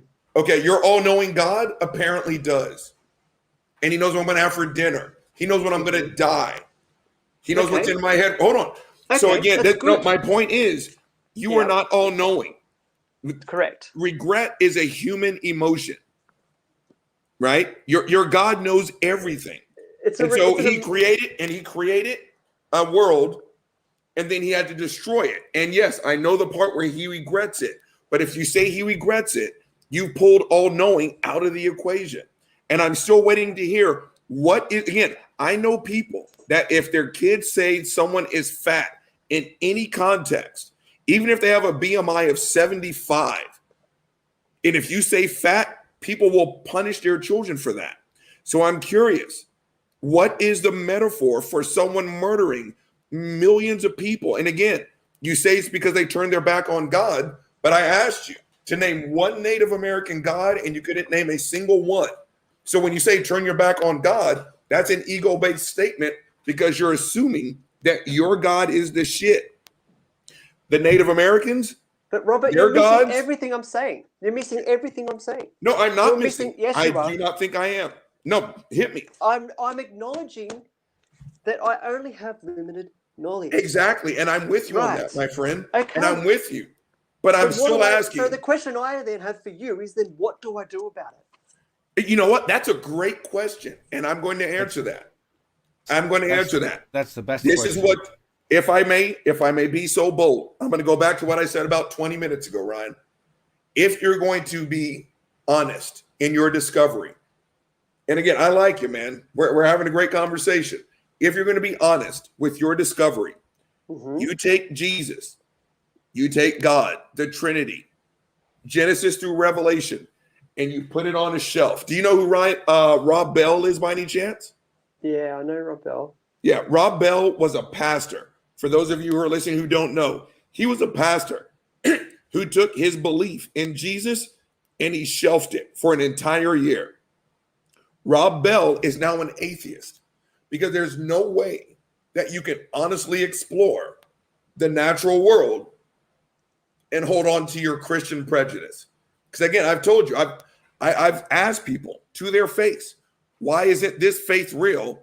And they'll tell me, well, Jesus came down 2,000 years ago.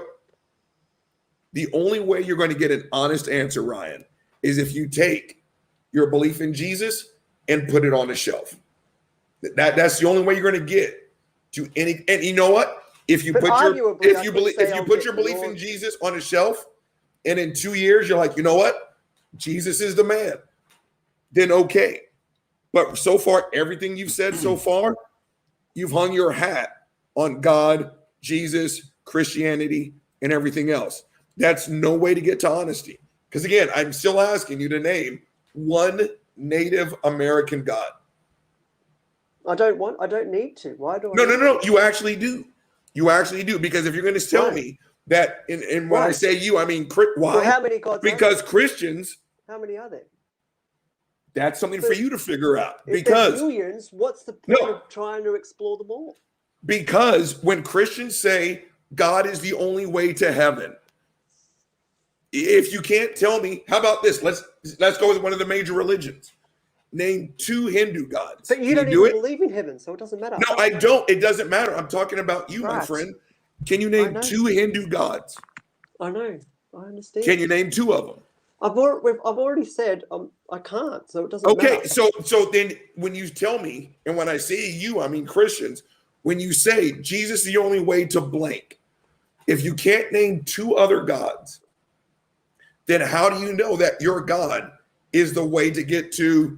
Okay. Bam. But when I approached these things, Robert, I gave a very, very simple definition of what my belief is at the beginning. You're a Christian. Well, that's where I best landed. And I accept that. Okay. Because if I don't know how my mind could pray to a god with an elephant head. I don't know how I could do it. I've got another question that might be helpful. I helpful. don't know how I could do it. I got another question. You know what I mean? I have to. Ryan, I got another question. Why I said, Robert. That's why I said, Robert, that the last point I made on your first show, Robert, if you remember, or in Petersburg, whatever, was the last point I made, which I only had limited time, was we have to pursue the unknown God. If you want to have a religious experience, leave him alone. I'm sorry, that's buddy. If you want to have a truly religious experience, you have to pursue the unknown God. And I acknowledge that there's so much unknown that I've found back. Ryan, why do we have to pursue a God? You don't have to. No, you that's don't. what you just said. Want to, you don't have to. No. You just said we have to pursue. As a religious person. Okay. As a religious person, I believe that religious people have the responsibility. I agree. Okay. Now I'm going to sound contradictory because I don't know names of different gods and stuff, but you have a responsibility with your idea of God to put it aside. You have to do that. I agree. It's critical. We all have to do it. You're assuming that I haven't done that, Rob. Let me ask you a question, Ryan. Okay. Let me ask you a question. Keep going. What would you lose? Let's say that tomorrow you would become an atheist. Yeah. What do you think you would lose compared to today? You asked me that question in the first episode, and it's a fair question. Now, and I also was very honest with you, Peter, when I first talked about coming on your show. I still think you've been honest all the way. I still think you've been honest all the way. Ryan is fantastic. It was one of my favorite guests. Yeah. And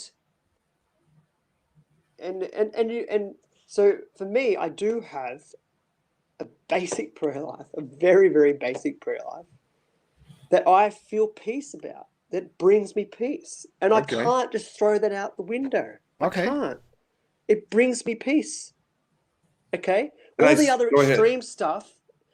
Okay, the extreme things that is mind-boggling. Okay, and some people, and there's all different extreme beliefs about all of it. But as far as I'm concerned, I focus on what gets me through today and what helps me get through tomorrow. Okay, and maybe And I maybe can't, and I don't have a problem with that. I can't convince you, okay, that the prayer life for me helps me get through today, and I can't tell you why and how that happens. But I've just noticed, and most people, if you're an atheist, you would say that if prayers have answered, it's a coincidence or it's something, and that's fine.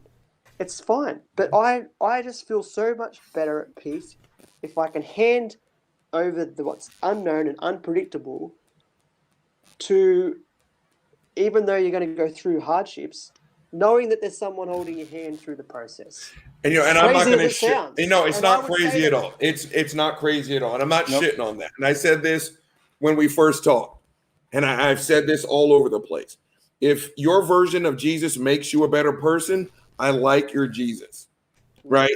I when I speak out, again, there's a grocery store not 2 miles from my house.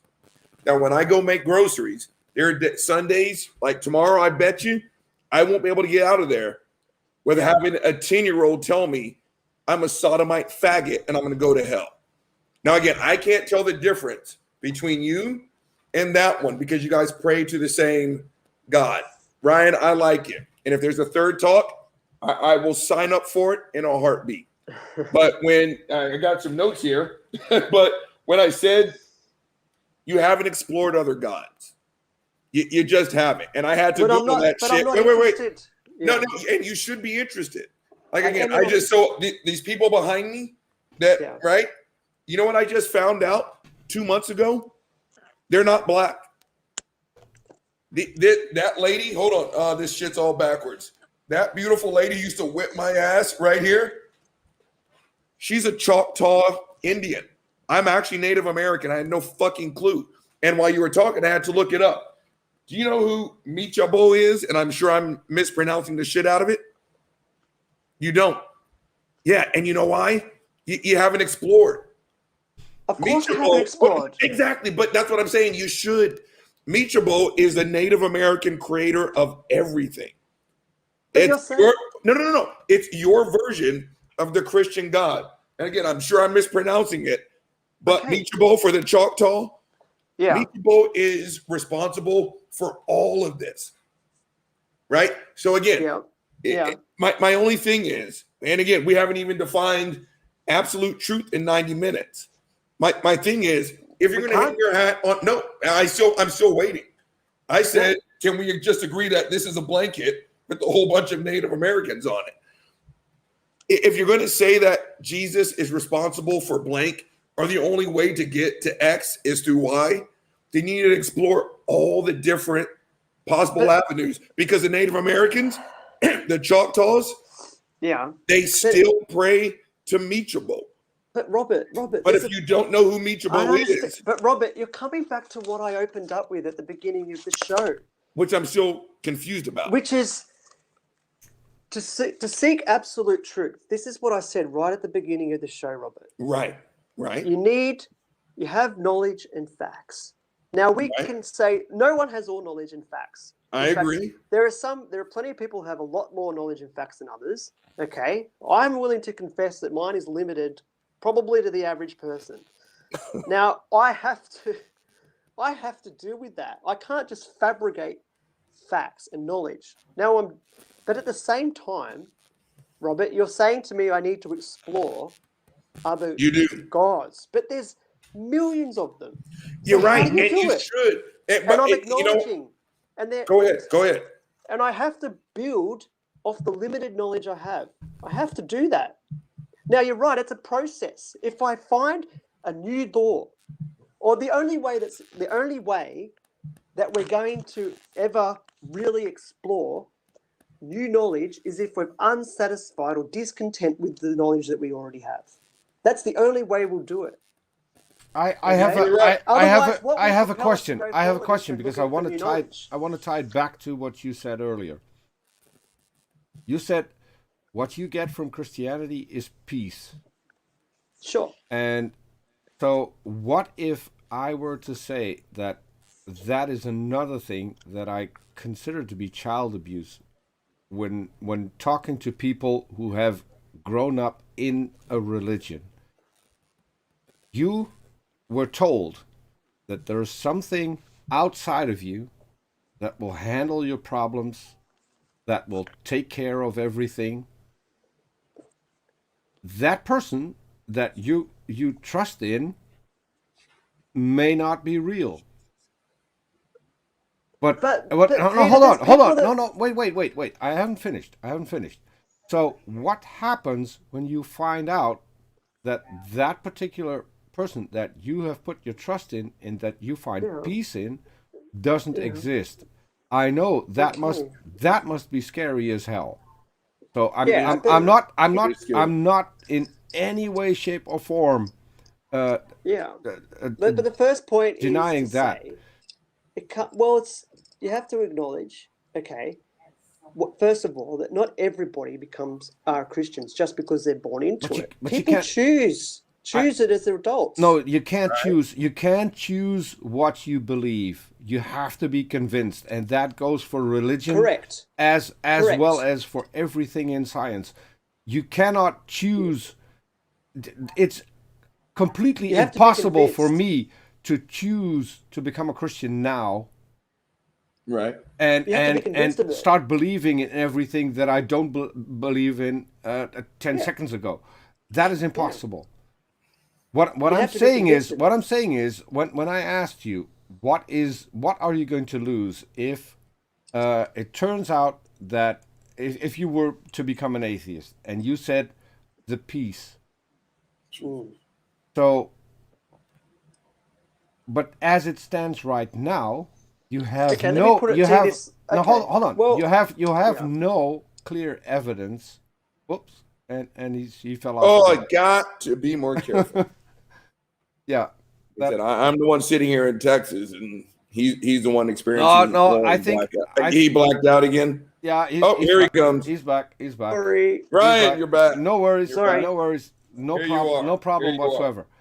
What I was saying is, you have trust in that there is something that will Yes. handle the things that you can't handle at that time, and that is what gives you peace. Mm. But if let's as a hypothetical, if that thing or person or being or whatever that gives you Yeah. that peace doesn't exist, then what would happen? Because then you've Well, you, all it really hold on well, all it, let me finish my I statement just don't know because when you're finishing your question or okay, not. hold on. I'm trying to do this and be as clear as I can possibly be. So let's Yeah. say today you realize that that particular being Yes. that you put your trust in and that gave you peace didn't exist. That Yep. means in every So what would that single mean? instance that you put things aside, Yes. Yeah. that gave you peace, and that was just Ryan. There was nothing else. That was just Yes. Ryan.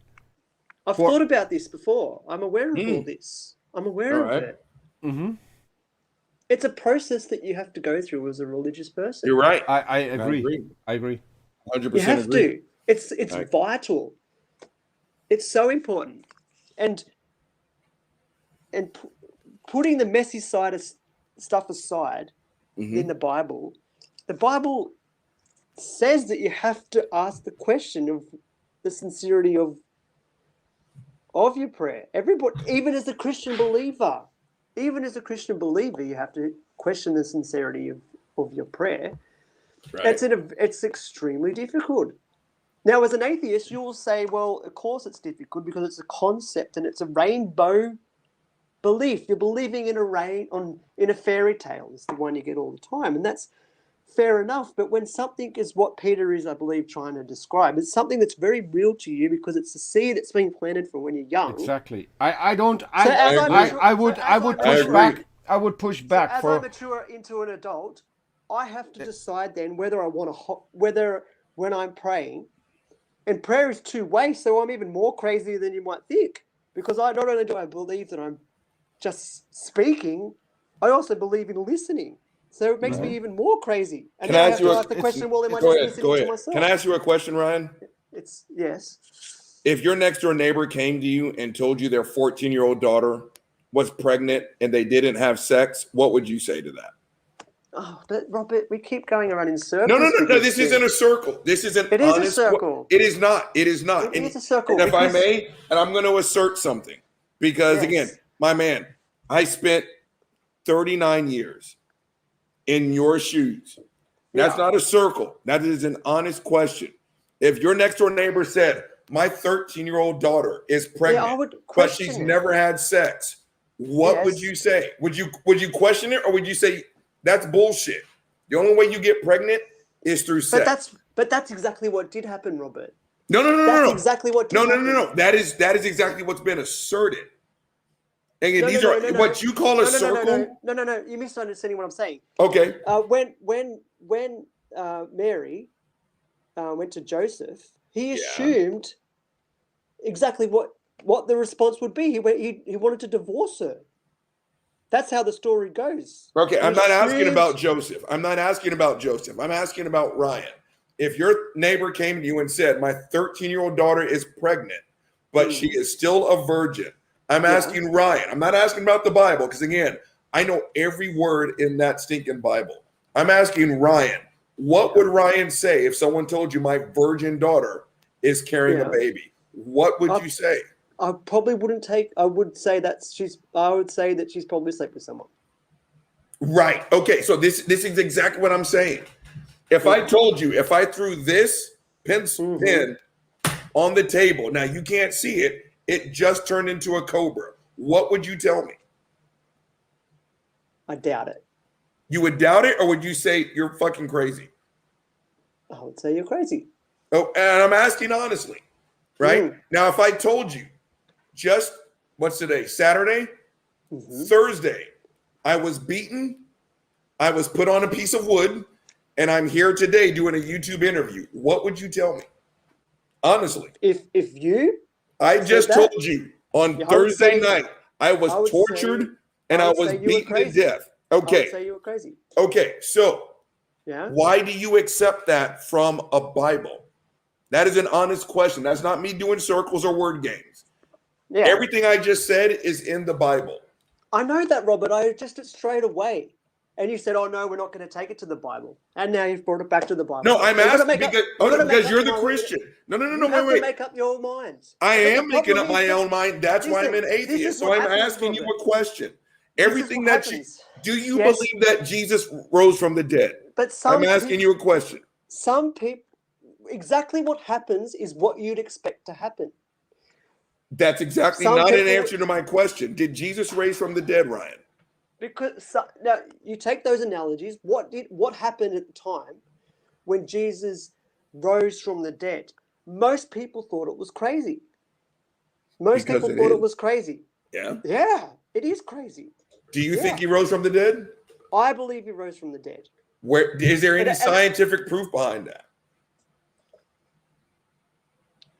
Well, I don't know, because some I'm people going say to there be- is, some people say there isn't. But Then it I'm going to be depends on- honest with you. but There then- is but- zero. Do you think but the how- moon was but- split in half? Do you think the I moon know. was split in half? But Robert, how does something come from nothing? I'm not saying that it did. Christians How- are actually the wait a ones minute. saying. But where did the world come from? Time out. Other pet Time peeve, out. Time out. Other pet peeve of mine. Nothing came from nothing because nothing can't exist. It's impossible for Well, nothing is there- to ever So exist. how did the What are you universe come about then? But we have answers for that. Have you? I'm curious. No, I'm you're- curious. you're Hold saying on. Two atheists. Stop. Time Go ahead. out. Have Time you got out. answers for that? No. Hold on. Robert asked you a question, Einstein. and then Yeah. you jumped from answering the question to how did the universe get here? Why? Yes, because if you just said nothing comes No, I no, didn't no, say no, that. no, no, no. You said that, This Peter. is a specific question. Robert asked Yeah. you about the resurrection, right? Yes. Yeah. And Because if you instead, believe, hold on, Ryan, yeah. Ryan. I'm not Yeah. trying to attack you. I want to figure this out. Yes. Instead of answering Robert's question, you Mhm. came up with how did the universe get here? How is that related to Jesus' resurrection? Because it isn't. Well, it is because what it is because you're asking it. How do you scientifically prove it?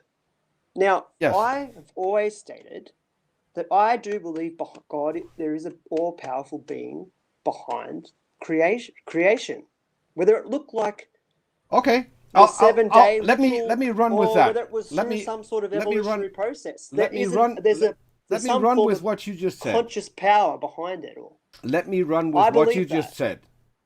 From our observations and From the fact that science has progressed over time, we knew about the background radiation before we could explain it, before we could even detect it. We know that if the Big Bang happened, there should be microwave background radiation. So it was a Hold on, concept. So it was a concept. time out. Before we Yeah. could detect that, we knew that. We have since detected that. We also know that the entire universe is still expanding. It's not slowing down, it's speeding up. We can detect that through the redshift. So we've got two lines of evidence, Keep going. that confirm our initial hypothesis of the Big Bang. Now we can't look back far enough to see what happened at the starting point because that's where our laws of physics break down. But we do have confirmation to as far as we can look back now that what we claim happened actually happened. So that is two lines of evidence. How many lines of evidence do you have for Jesus' resurrection? But That's a simple question. How many well, lines of evidence I do think you there's a have huge. that There's happened? it's the evidence is based on a document, okay, a historical document, okay, that Which it has isn't. more. Which it isn't. I'm I'm not sorry telling to you that say, it's a. but it isn't. I'm not saying to you it's a factual doc. The events are factual, but if unless you wrote the story yesterday, it's from the past. It's a written But text from the okay. past. Are we talking Okay. about the Bible? It's a written text Jump from in. the past at some point. Let me jump in because not only do we not have any evidence for Jesus' resurrection, but if we go by the story in the Bible, we have evidence against it. And I can name you a couple. First of all, those who were crucified weren't given back to their relatives after the crucifixion. They were put in a mass grave and they were buried. They were not taken down from the cross either. They were left there to rot until they fell off and then were put into a mass grave. That didn't happen to Jesus. Jesus was special. He was taken down, given back to his relatives. That was something that wasn't common practice back then. Exactly. That is one. The Bible also said when Jesus resurrected, hundreds of people resurrected in Jerusalem and walked the streets of Jerusalem. There is no evidence whatsoever that has happened. And I'm sorry to say that, but if hundreds of people rose from the grave, there would have been people writing about it from that time. And not only just Hence, one, it would hence, be lots of people. No one wrote about it. but it's hard to find any historical document from 2,000 years ago. But it's not. But No, it's because not. we It's can't, hard. we do That's have as no, because it's not, because from the Egyptians we have yeah. lots and lots of writings that actually confirm that things in the Bible are incorrect. They confirm that there were never Israelites enslaved and set free. because that would have been recorded. And Yeah. it wasn't. So we there's- do have there's an so much accurate, information. but we do have an accurate written history from the Egyptians who who lived through the entire flood, never even noticed it, because the line of descent from the pharaohs just is continuous even through the time of the flood. So apparently the entire world was flooded except Egypt. There's so many things that conflict that we actually know that that the Bible is wrong about. And as you just jumped from Jesus' But I've resurrection, hold on, because you jumped from Jesus' resurrection to the origin of the universe, we know how planets form, we know how suns form, we know how galaxies form, we know all of that. We can see stars form. Currently, there are I think 4 stars that are forming in the Milky Way galaxy that we can actually observe how that happens. But Peter, you acknowledge that your knowledge is limited in that. That your All knowledge personal is knowledge limited. is. So you're. I agree it's limited. So I agree it's limited, but so it's I not ask as those limited. questions. When I listen to a cosmologist talk about the origin of the universe, and they draw in the idea of time, and they believe that time is a mechanism for change. Time is not a mechanism for change. Time in itself doesn't exist. It only exists as a concept. No, it doesn't. Because if you have no Okay, time, so- if you have no okay. time, Okay, so you believe hold in on, time? hold on, Is that hold what on. you're saying? Hold on. If you have no time, you can't have change, because change is a process over time. No. Yeah. Yes. Change. But time itself is not a mechanism for change. It's not a mechanism, but it is part of Change creates change. You Only cannot change you creates cannot change. have change if you don't have time. No, it's the other way around. No, it's not the other way around. I don't It is know. the other way around. Right. You seem to be putting It is the other way science and faith on the same shelf. Yeah. Right. Again, if I'm you're not putting it on the same shelf. but it really seems like you are. Right. Because again, No, I'm not. I've said that I'm not putting then it tell on me, the because you're same talking about science as a belief still and stuff like that. And, No, and because I came on the Try show me. to challenge your understanding. Exactly. That's and what I'm doing. and I'm all ears and I'm still waiting. So Go ahead. Time. And so that's why we're pushing back when you can't- jump from the resurrection, which is a I know, story but in a book, only a Yes. story in a book. There's no evidence I know, but you have to to understand. known scientific facts. I know, but you're pushing back on something that is, I'm already acknowledge is a faith-based belief. I'm not trying to make it a scientific claim. If you don't believe in an almighty Okay, God, but okay, then hold you on. can't Oh no, believe wait. in I think we're about to anything. go And- somewhere. If you don't believe in Almighty God, then what? then it's all vanity. It's Vanity? It's in vain. It's a belief. No, system in vain. it's not. Paul It's not. says that if No, God 'cause doesn't here- exist, then everything he believes is in vain. No. I acknowledge And that. here, and this is how I'm going to push back on that. This is how I'm going to push back on that. Right? When I found Buddy, Yeah. you may not have followed, but I've got a 10-year-old, 11-year-old neglected dog. I did not pray that Buddy would be okay. I took his monkey ass to a vet to get a wellness check. Yeah. Right. So, and it still sounds like you're putting, and I know you said you're not, but it still sounds as if you're putting belief in a God and science on the same vein. And I promise you, you as a Christian, I'm going to speak for you. You don't even believe that, because the Christians who do put it on the same shelf, even But science- Christians push backs against it. But Because science again, has its problems as well. no, It and has you're its right. But here's the challenges. thing. Here's the thing. You name one thing that prayer has cured. No. Don't say, "Oh, Robert." I'm being honest with you, because here's the thing. You're right. Science has its blind spots. But how But would science, you know no, wait. Science admits it has blind spots. if And because it admits it has hypothetically- blind spots, they can work for an actual solution. Religion has cured not a damn thing. But Because if hypothetically- your kids get sick, You're taking them to the damn hospital. You're not going to pray. Hypothetically, Robert, if prayer was cured something, okay. No, there's no hypothetical on this one. Robert, let him talk. Let him talk. But Go ahead. How would you know it? How would you know it cured something? Like, how would you equate it to prayer? You can That's test. fair. You can And test. I'll answer that question. Hold on. If you take an aspirin at 11 o'clock, go ahead. Time out. We've tested this. We have. Yeah, we have. We have tested prayer. They've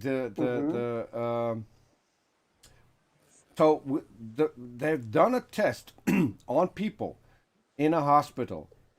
Yeah. With a control group. It was a double-blind test, and it turned out that the people who knew that they were being prayed for did worse than those who weren't prayed for.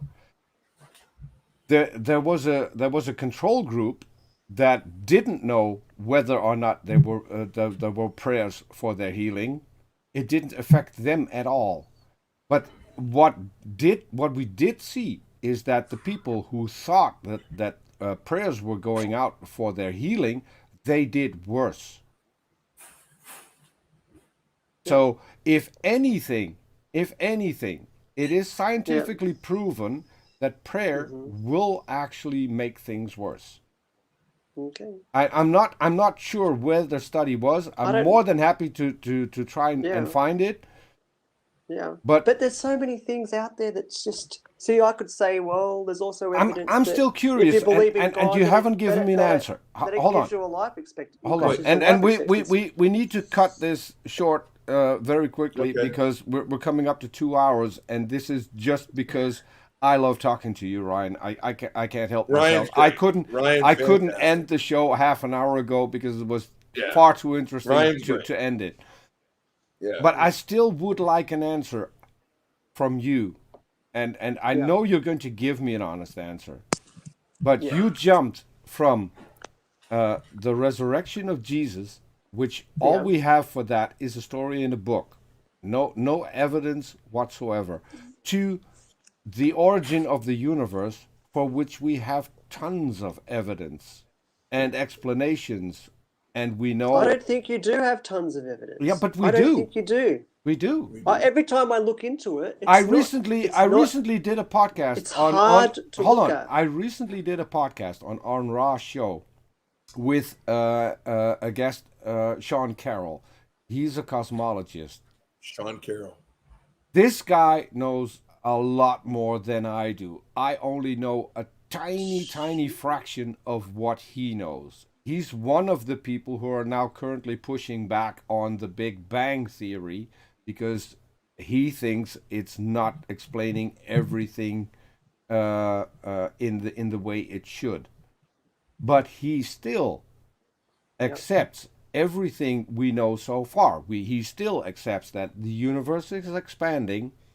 We have microwave background noise that explains that should be there as a result of an expansion. He's just the part that he is pushing back on is that's where everything started, because it didn't. And I'm pretty much in line with him, because I think that our known universe is eternal. It has existed before, just in a different state.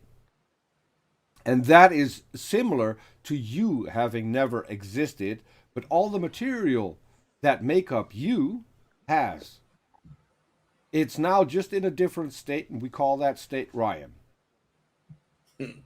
So the good thing is, okay, religion aside, put my religion aside, and I want to explore exactly what you're talking about, Peter. Okay, now my knowledge of science is limited, like I've acknowledged, but so I have to listen to a whole range of people. So I listened to your friend that you just mentioned, okay, and he's got his knowledge and his understanding, which will be controversial to other people's somewhat understanding and knowledge. But I have to then process that myself, but it's only so much that I can process it. And so most of that would exist for me in the concept. Okay, maybe a little bit in the rainbow. I still don't know how you can define the origin of the universe with nothing or with no sort of conscious control. I don't know how you can do it, but scientists say that they can. So I'll approach it as a concept.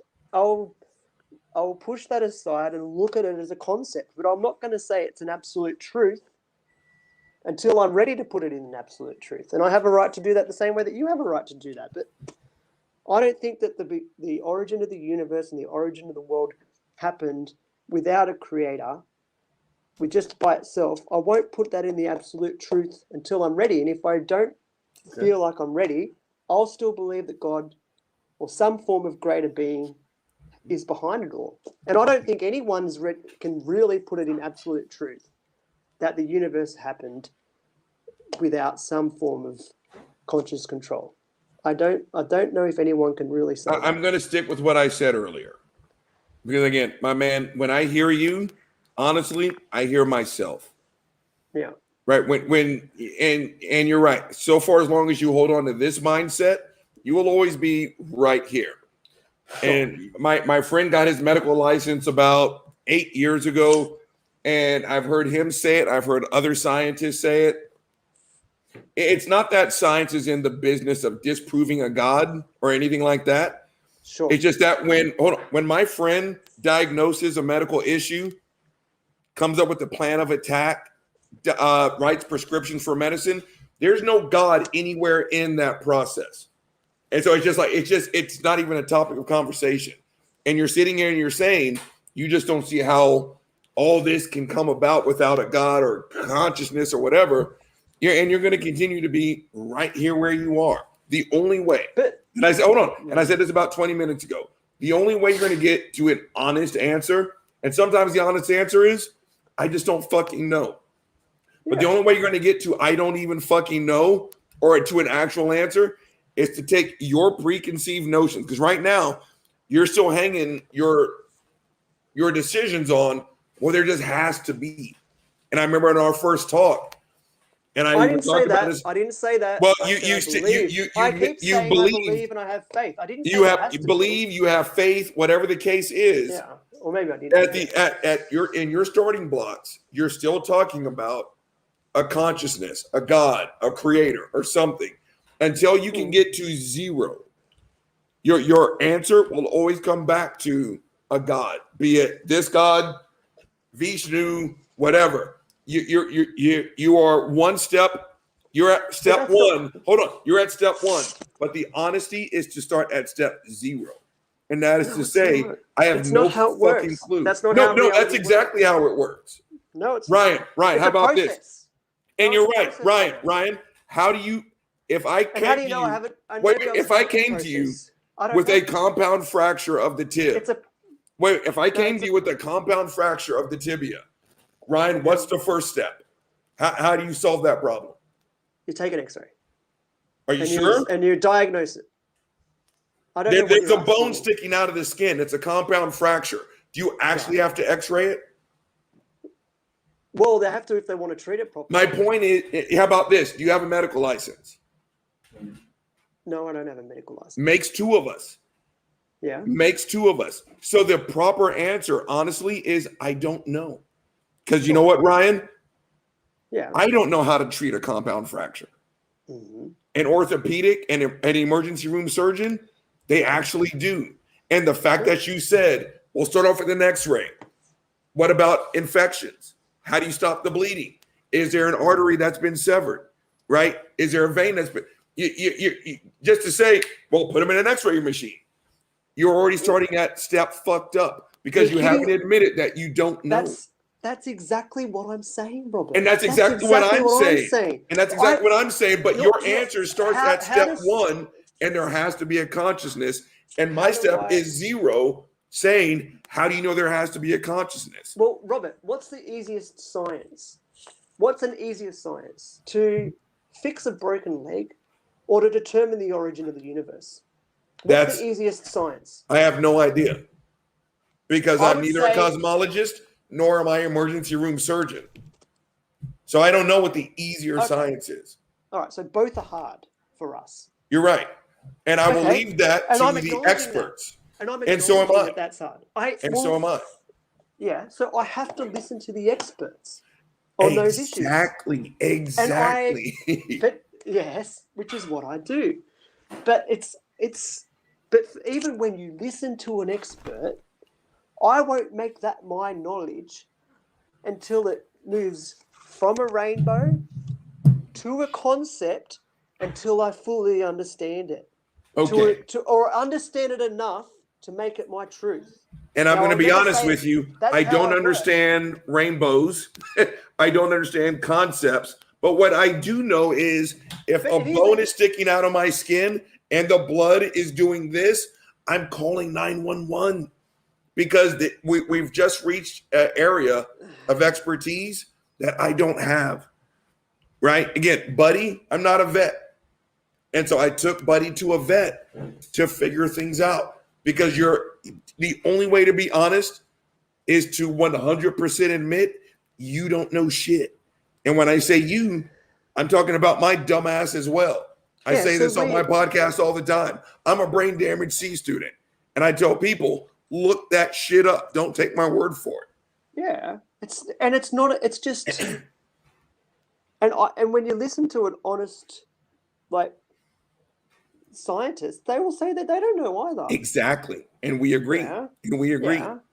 And so again, and when you ask the majority of scientists, like when we're talking about Big Bang cosmology, and I remember Sean Carroll. I remember Sean Carroll was talking to William Lane Craig because Craig and Turek, they both love to bastardize the Vorde-Guth-Vilenkum theory, right? To say that the universe actually had a beginning. What William Lane Craig did not know was Sean Carroll, he knows Adam Guth. And Adam Guth sat there with a big ass iPad with the words, I don't know, or we don't know, saying, no, we don't know how the universe got here. We don't know what happened 1 second before the Big Bang, right? And so again, the path to knowledge is admitting you don't know shit. Yes. So like I said, how do you fix a compound fracture? You said go to an X-ray. Right? Well, I have a limited knowledge. And I do have a limited knowledge. And so do I. Because I work in the hospital. And so you know what? And I work in, and you're right. No. So I'm not completely naive. And neither am I completely naive. I have a concept of what has. I have a concept of what has to happen. So do I. And my concept is to call 911.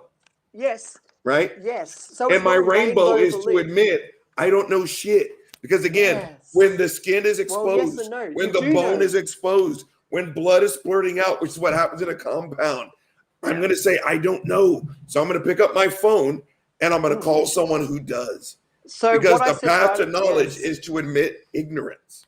That's what I did right at the beginning of this episode. When I approach an idea like absolute truth, this is what I said right at the beginning of this episode. I know, and I'm still waiting on an actual definition. I have to identify what I'm choosing to believe that's based on no knowledge. Okay, and I'm willing to go as far as to say that my faith and belief is on my own personal experience and on the limited knowledge of the historical text that I think is at least has metaphorical truth. But but I'm willing to acknowledge that, Robert. Okay? And I can build some and then I'm trying to turn it into a concept. This is what, and then I'll try and turn it into, and then I try and turn it into knowledge. Now, I might not ever get there, even with my own belief system. But it doesn't matter what truth, if you're trying to look at absolute truth, if you want to do that, if you want to play that game, whatever it is, even if it's a scientific game, you have to sit down. You have to sit down with your own mind. Okay. No, keep going. And think and write down what you believe, is actually based on no knowledge. You have to be honest with yourself that you just really have no idea about. and write it under that category, and then you've got to explore it. And when you explore it, okay, maybe you've got a concept, a better concept, and then once you've got a better concept, then you can, if you feel like you've got a confident concept, you can make it knowledge. But it can happen the other way around. You can be introduced to knowledge, a little bit of knowledge, okay, and then grow a concept and turn it into a rainbow. But you don't want to do it that way. You want to go, or you can go either way. You can go both ways. See, someone gets a Bible, okay, and they get a bit of knowledge, all right? Then they build concepts around it, and then they have this rainbow belief that doesn't, and I see that happen in religion as well. Even this is what inspired me to write it this way. The Noah story, when people talk about the rainbow at the end, they have all these different ideas, and they've got a tiny bit of knowledge, okay, and it says bow, actually. It says bow in that story. And then they start saying, oh, it's a metaphor for shooting an arrow into the sky. Now, I'm not going to just believe that because they say it. I just think they're turning it into a concept, and they're making it they're believing it as though it's true. But I just think I personally think, and then another person talking about it who I listened to said, oh no, it's God hanging up his bow. He's no longer going to, because they believe it was a metaphor for a bow and arrow. And I'm thinking, you're just making things up that isn't in the text. So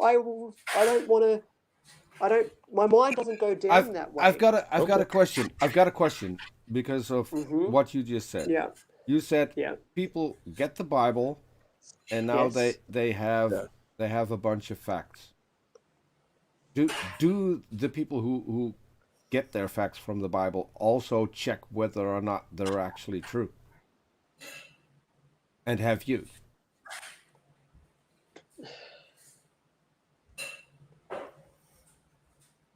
That's a great question. It's a big question, but you have to ask that question. There is the obvious answer to that is that there's people who have devoted their entire lives to. Yeah, but I'm not asking people. No, hold on. I'm not asking people. That's what you did ask. No. I did. What I did ask. No. What I did ask is if someone gets a Bible and starts reading the Bible, do they check whether or not what they're reading is actually true? They should. And do you? They should check. Do you? Keep going. Well, I've probably done it to a similar extent that Robert has. If I may, real fast, because I know we're pressing up on time. This reminds me of the concept of karma. Right? Yeah. It's like you're like, you pull stuff out of the Bible, does it check with facts? It's like karma. Yeah. Right? Something good happens, you're like, yay, that's karma. But karma works both ways. Right? It's like, well, I was a good person, I was broke, a great uncle died, and I got $15,000. It's because I'm a good person, so karma rewarded me. Right? Okay, so then now you have to ask, what did that Catholic school kid do that was so horrible in the previous life or the next? Yeah. Or to earn being raped by a Catholic priest, right? Karma only works when it's in your favor, but no one seems to ask about the negative shit, right? And so when you say, well, the whole Bible stuff, it's always the good stuff or the slightly questionable, right? But who checked Deuteronomy? Which part of Deuteronomy is factual? Right? When you say when a woman is raped, she is to be sold to her rapist. Right? Which part of that did you check against the facts? But there'd be people who it's written. Why you have to ask the question why it was written there? That's how I did, and it came out to some bullshit because no one deserves to be raped, and there's no justification for rape. It's the reason why I'm a secularist, because now I don't have to sit here and say, well, it's the only way she could be taken care of back then. No, as a secularist, I just get to say rape is fucked up. That's the end of the story. Let's go get some beer. Right? Mm-hmm. So again, when we sit here and we say, well, what about this part of the Bible? Well, let's check it against that. Right? Well, the flood is a metaphor.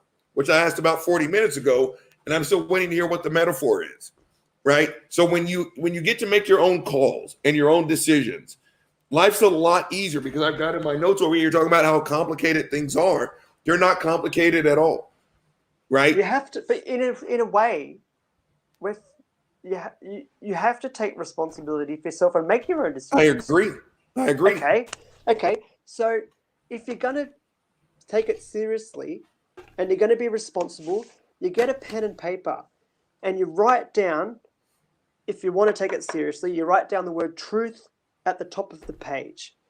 Okay, and then you write down what you think is the absolute knowledge and facts that you have. Right. Okay, and then based on that knowledge and fact that you have, you write down what concepts you've built around those knowledge and facts on those limited, because concepts and knowledge aren't exactly the same, because you can build a huge concept on a little bit of knowledge. Now, it's better than building it on no knowledge. If you build a concept on no knowledge, you're building a belief system based on just a rainbow idea, something that's just popped in your head. Okay, that's not good. Ryan, let me jump into this, because Robert brought something up, and Robert and I have something in common, and that is when the topic of rape comes up. We tend to get sometimes even aggressive and a little passionate for good reason. Yeah, a little passionate. Yep. I got a question for you. So what Robert brought up: if a woman is raped, then she should be sold to her rapist for 50 shekels.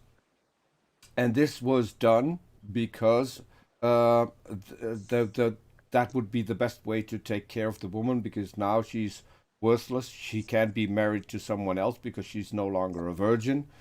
So God came up with the rule: she has to be sold to her rapist for 50 shekels. Do you think that an all-loving, all-powerful God could have made a different rule and could have said, hold on, this woman isn't broken, she was raped, she's a victim. Yep. Mm-hmm. There's nothing wrong with marrying a woman who was raped, because there's nothing that she did to become less than anyone else. So everyone who is going to look at her and see her as broken, not worthy enough, those are the people that we need to get stoned, because those are the people who aren't worthy to walk this planet. Yeah. God could have made that rule, and he could have been even less harsh than I say it right now. But he could have told people, if a woman gets raped, get over it. She's the victim. You make sure you take care of her. You make sure that she gets a husband and that she's taken care of. He could have made that rule, and he didn't. That, to me, and I'm not criticizing your God, because I don't believe that is the thing that your God wrote. I think that is a thing that man wrote, because they didn't want to marry a woman who wasn't a virgin, so they came up with a nice rule. Now we can get rid of the raped woman. We don't have to feel bad about it, because obviously this is a command from God. And this is one of several, maybe even hundreds of times in the Bible where I think that an all-knowing, all-loving, omniscient God could have come up with better rules for what he was basically responsible of, because he created the rapist, knowing full well that that person was going to rape that woman, and yet he still created her. He let it happen. He didn't say anything. The only thing he says is, I'll wait until you're done, and then once you die, I'm going to punish you. Then I'll get you. And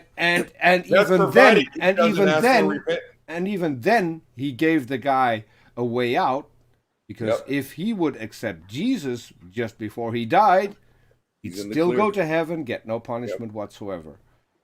And if she was a Hindu, she gets punished forever. All of this can only lead you to the conclusion that whatever is written in that book never came from a God. It came from men who were looking after number one. and that is all it is. Yep.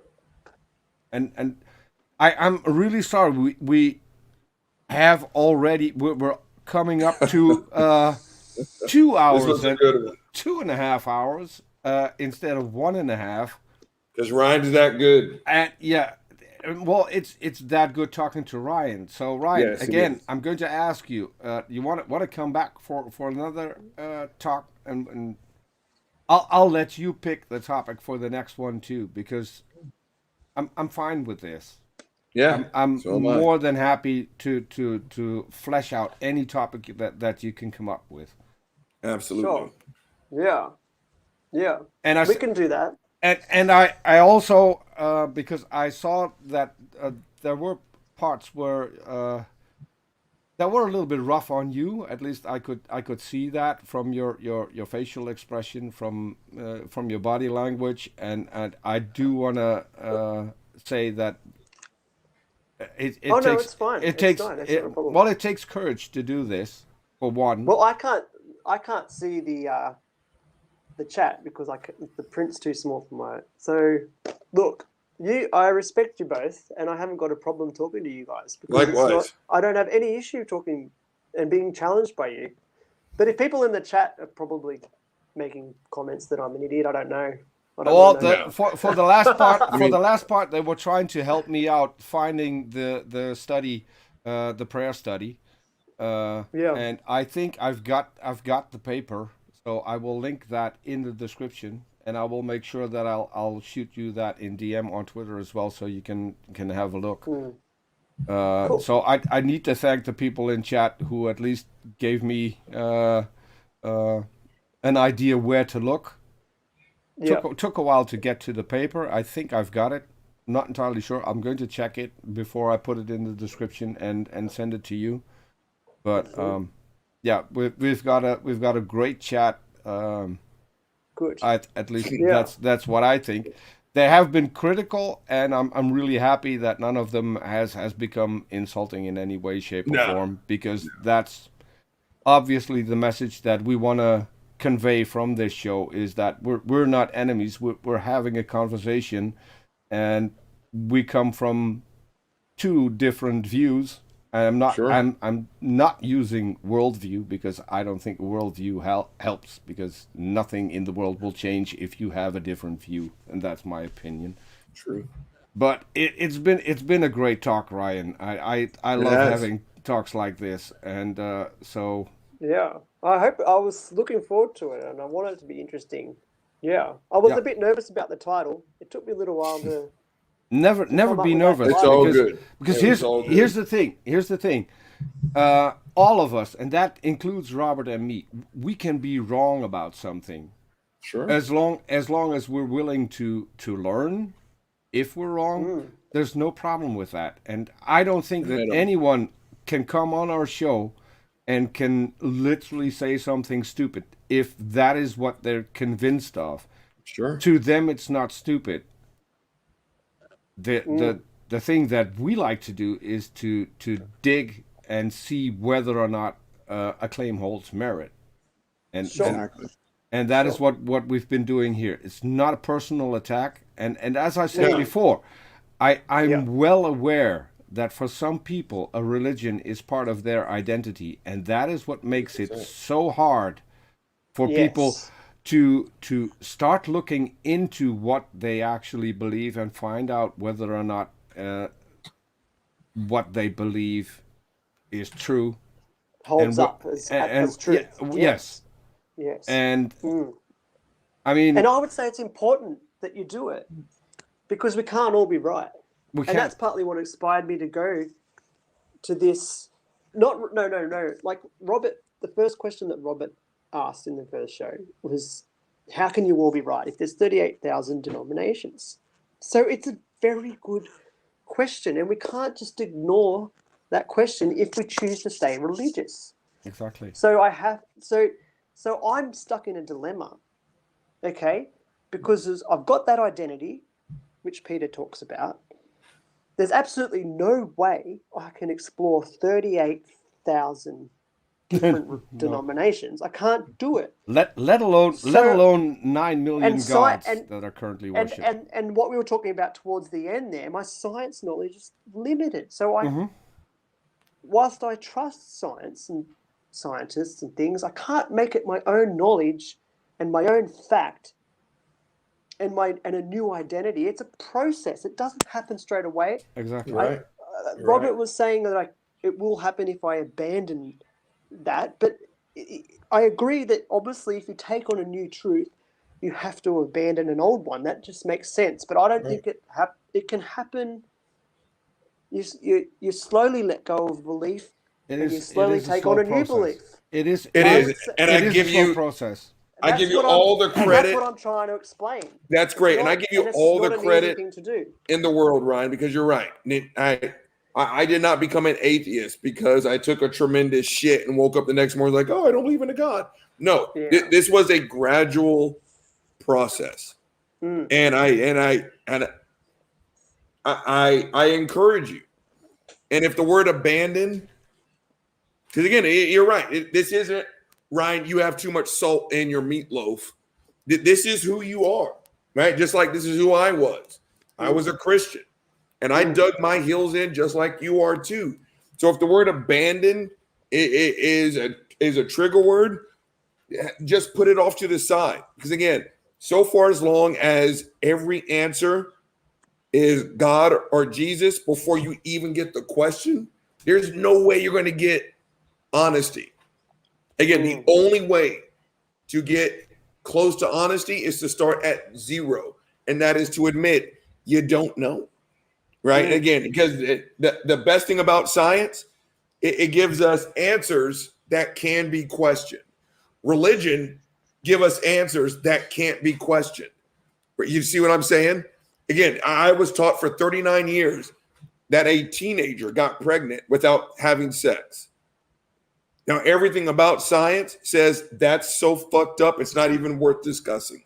I think the term in science is you're not even wrong, which means you're not even in the same conversation, right?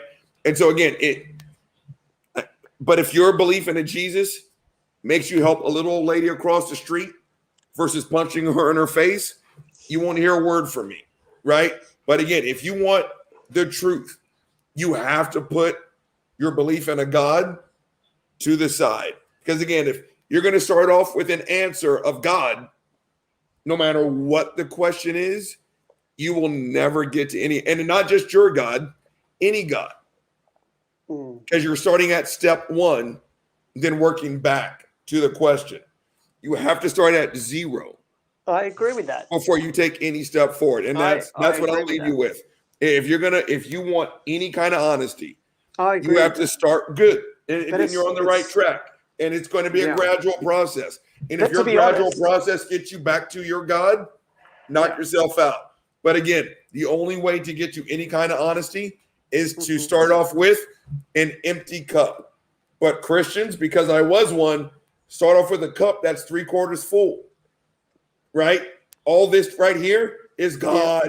Who started the earth? God. Why do we have morality? God. What about objective morality? What about absolute? God. Right? But there is a difference between honesty and truth. No, there is not. There is not. Honesty and truth. No, honesty and truth roll in the same category. No, again, they don't. They oppose each other. The only way you get to honesty is to admit that you don't know. The only way to get to truth is to admit. No, and I'm going to disagree with you. Because again, for 48 years, I was told I was black. You know what I just found out 6 months ago? I'm Native, right? You have to be able to abandon everything that you were taught to be able to get to the truth. Yes, Robert. But did you honestly believe that you were black? I was, because that is what I was told. But the evidence showed otherwise. So hold on. All right. So no, this beautiful lady right here. Honesty and truth is different. No, it's not.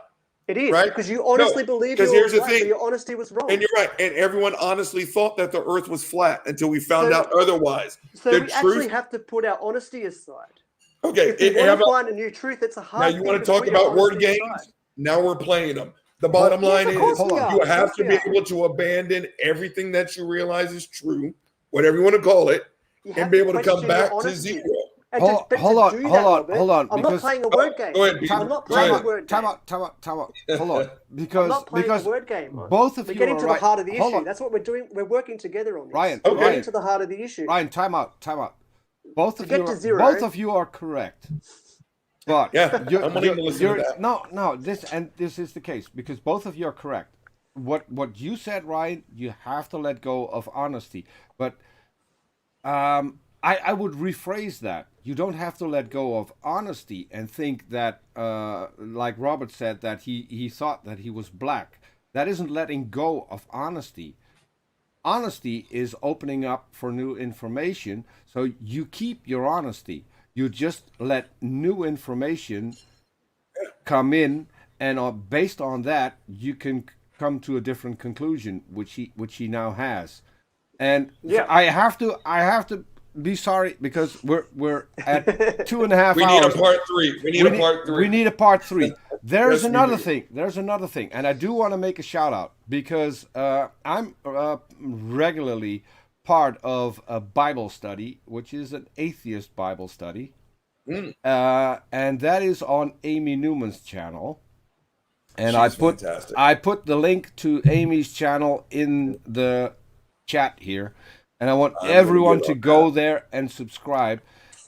Every single time Amy does a Bible study, there is an open mic right after that in the exact same show where everyone can join. The link to join is public. It's posted in the side chat. Everyone who wants to take part of it can join.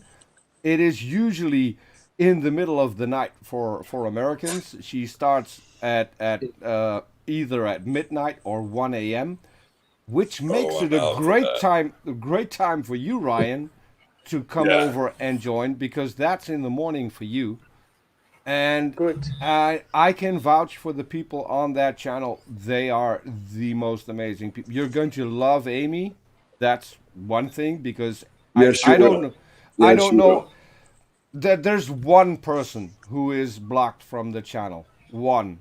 Everyone else is still welcome, and this one person is only blocked because after a disagreement, he was spamming the N-word in the side chat, and that is a no-go. Yeah. So that person is blocked, and I'm fine with that. There are Christians who jump in on her show. There are Muslims who jump in on her show, and there are a lot of atheists who jump in, and everyone is being treated with respect. So if you want to check that out, please, I would love to bump into you on one of Amy's shows. Yeah, shoot me the link and I will. So we'll have to end it for now. I think it was a great conversation. It was fantastic, as always. If people think that this is not worth watching, I will be online on Monday again talking about cars that drive in circles and make left and right turns, as in the Formula One podcast on Thomas Funk's channel. And I'm really looking forward, and I'm going to post that link on Twitter when it happens. The 18th on Raw is going to have Francesca Stavrakopoulou on his channel, who is my favorite Bible scholar of all time. She's from the UK, and I'm really looking forward to doing that because I finally get the person that I've been following for years when it comes to Bible scholars. So we're also having the Muslim and the ex-Muslim come back, Sohel and Ahmed. They're going to do a new second opinions on predestination in Islam, which is one that I'm looking forward to. And as always, when we have Arabic-speaking people, Mubarak is going to be my co-host for that one, a co-moderator, because we're not actually part of the discussion. We're just moderating. We are thinking of setting that up for next Saturday, so keep an eye out. And Best in Show, the link that I posted is Amy Newman's channel. and if you haven't been there, go check it out because she's great. She does great shows, and the Bible study is only one of them. And this channel is I just misread that. This channel used to be my channel. It no longer is. I've got Robert as a co-host. We have Lilith, Artemis Brain Sample, Professor Flynn, Mubarak. Every once in a while, Jackson Wheat joins as a co-host. So this is a group effort. I just do the backstage work. I get to push the buttons so everything goes out the way I like it to go out. So Solid. we'll we'll set up a new chat with Ryan if that's okay, Ryan. And Yeah. and I'm already looking. Oh, Oops, shit. We and lost. he fell off. And I'm looking forward to that one too. So Robert, again, thanks for being here. But of course, loved it. Always a Ryan's a pleasure. good one. Always- And here he comes. Ryan is back. I've got to stop that from happening. Yes, it's great. I No You problem. should pray I'm hard. definitely down for another conversation. Thanks a Fantastic. lot. Thanks a lot for dropping by. Any last words, Ryan? Last words. Okay, if we want to explore new ideas and get new knowledge, you have to begin with at least opening the door. If you don't open the door to something, Agreed. you'll never ever know anything new or anything different. And it goes for whether you're exploring religion or science. You have to open the door. And if you open the door, I think whichever way, you can well open up a whole world of something new that you can potentially bring you greater peace in life, potentially. Solid. But you have to be willing and take the risk and open the door, even if you just nudge it open. And I'll finish with that. I'm glad you're opening the door to have the conversations with us because I think they're great conversations. So we'll end it right here. Thanks everyone in chat and thanks for helping out with the link. Thanks, and gang. see you all next time. Bye bye.